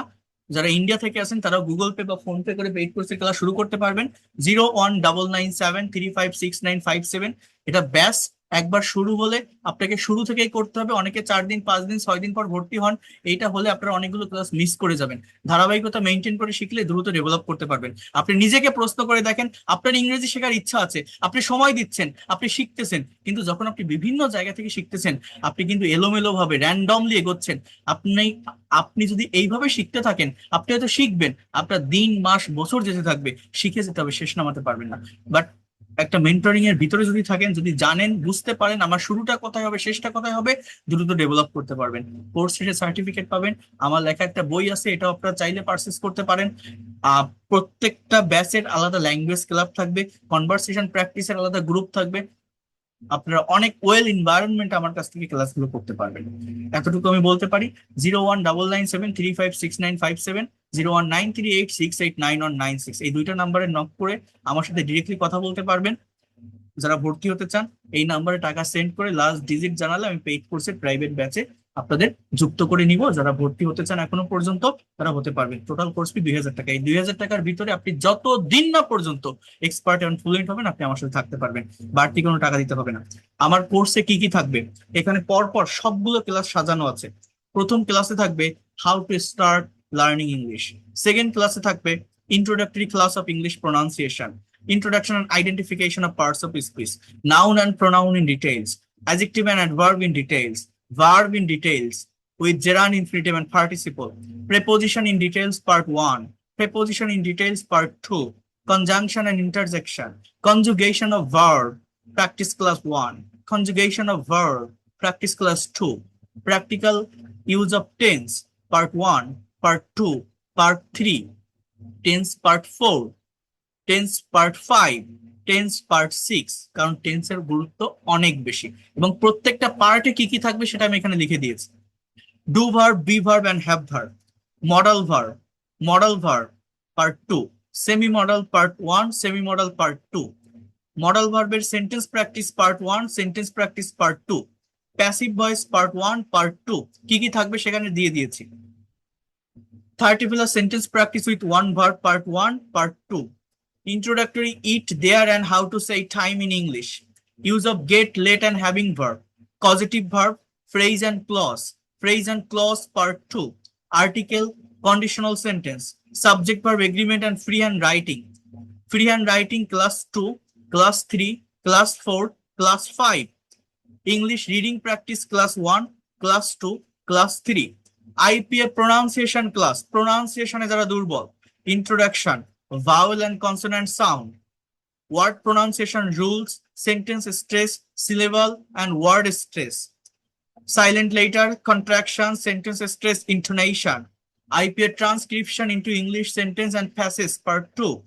Then English presentation, newspaper, English song, short story, practice with correct pronunciation. 51 to 70 এই 20টা ক্লাস থাকবে IELTS speaking, writing and reading এর উপর বেসড করে regular speaking, conversation and writing এর ক্লাস। ফার্স্ট 50টা ক্লাস থাকবে মেইন কোর্স বা কন্টেন্টের ক্লাস। নোটিস 1, নোটিস 2, 1 থেকে 11 নম্বর যে পার্ট মানে টপিক গুলো দেওয়া আছে, এই টপিক গুলোর সাথে প্রতিদিন এক্সট্রা 15 মিনিট টাইম দিয়ে আপনাকে আমি 120 মোস্ট ইফেক্টিভ রুলস আছে আমার, সেইটা প্র্যাকটিস করাবো। প্রতিদিন 10টা করে রুলস প্লাস তার আন্ডারে প্র্যাকটিক্যাল একটা করে কনভারসেশন। এটা আপনাকে করতেই হবে, তাহলে আপনি দ্রুত ডেভেলপ করতে পারবেন। এই 11 নাম্বার ক্লাস শেষ হলে 12 থেকে 50 নাম্বার ক্লাসগুলো, যে টপিক গুলো আপনারা দেখলেন, টপিক তো আপনার থাকবে, আমি ক্লাস নিব, ওখানে আমি যেভাবে সাজিয়েছি কোনো কিছু বাদ রাখিনি, সবকিছুই থাকবে। হয়তো পরে আপনারা ইনস্ট্যান্টলি বুঝতে পারবেন না, বাট ভিতরের আলোচনা অনেক। কিন্তু ওই প্রত্যেকটা টপিকের সাথে একটা করে স্পিকিং প্র্যাকটিস ক্লাস থাকবে প্রতিদিন 15 মিনিটের জন্য। আপনাকে স্পিকিং আমি প্র্যাকটিস করাবো ইনশাআল্লাহ। কারণ প্র্যাকটিক্যাল প্র্যাকটিস ছাড়া, আর প্র্যাকটিস এই ক্লাসেই আপনাকে করতে হবে, আপনি কখনোই ভাষার প্রপার ডেভেলপমেন্ট, অ্যাকচুয়াল ডেভেলপমেন্ট পাবেন। আপনি 2 মিনিট করেন, 3 মিনিট করেন, 4 মিনিট করেন, যতটুকু পারেন আপনি 2টা সেন্টেন্স বলেন প্রতিদিন। নতুন নতুন এক একটা টপিকের উপরে, বিভিন্ন ধরনের টপিকের উপরে আপনাকে স্পিকিং প্র্যাকটিস করতে হবে প্রতিটা মেইন ক্লাসের পাশাপাশি। তাহলে আপনি কেন ডেভেলপ করতে পারবেন না বলেন? আমার সবকিছুই ওয়েল অর্গানাইজড ওয়েতে ফাংশন করা আছে, আপনাকে পারতে হবে। সো এইটা আমি আপনাদের দিয়ে দিব, যারা পেইড কোর্সে আসবেন তারা প্রিন্ট করে নেবেন। তাহলে আপনার যদি কোনো ক্লাস মিসও যায়, আপনি মার্ক করে রাখতে পারবেন যে স্যার আমি আপনার এই ক্লাসটা করতে পারিনি এই সমস্যার কারণে, আমি আপনাকে সেটা আলাদাভাবে বুঝিয়ে দিব বা তার একটা রেকর্ডেড ক্লাস দিয়ে দিব, না বুঝলে আমি বুঝিয়ে দিব। গোছানো পদ্ধতিতে সবকিছু পাবেন। এই হচ্ছে আমার বিষয়। যারা ভর্তি হতে চান দ্রুত জানাবেন, সিট আর খুব বেশি নেই। আমি কি আপনাদের বোঝাতে পারলাম? কথা ক্লিয়ার? যা যা বললাম। হ্যাঁ, বুঝতে পারলাম। বলছি ইন্ডিয়া থেকে কোর্স ইন্ডিয়া থেকে কোর্স ফিও 2000 রুপি পরিশোধ করতে হবে। আবারও বলছি, ফোনপে বা গুগল পে নাম্বার আমি দিয়ে দিব, আমার এই নাম্বারে হোয়াটসঅ্যাপে নক করলে। কারণ ইন্ডিয়া থেকে টাকা বাংলাদেশে ট্রান্সফার করে নিয়ে আসতে গেলে অনেক খরচ হয়ে যায়।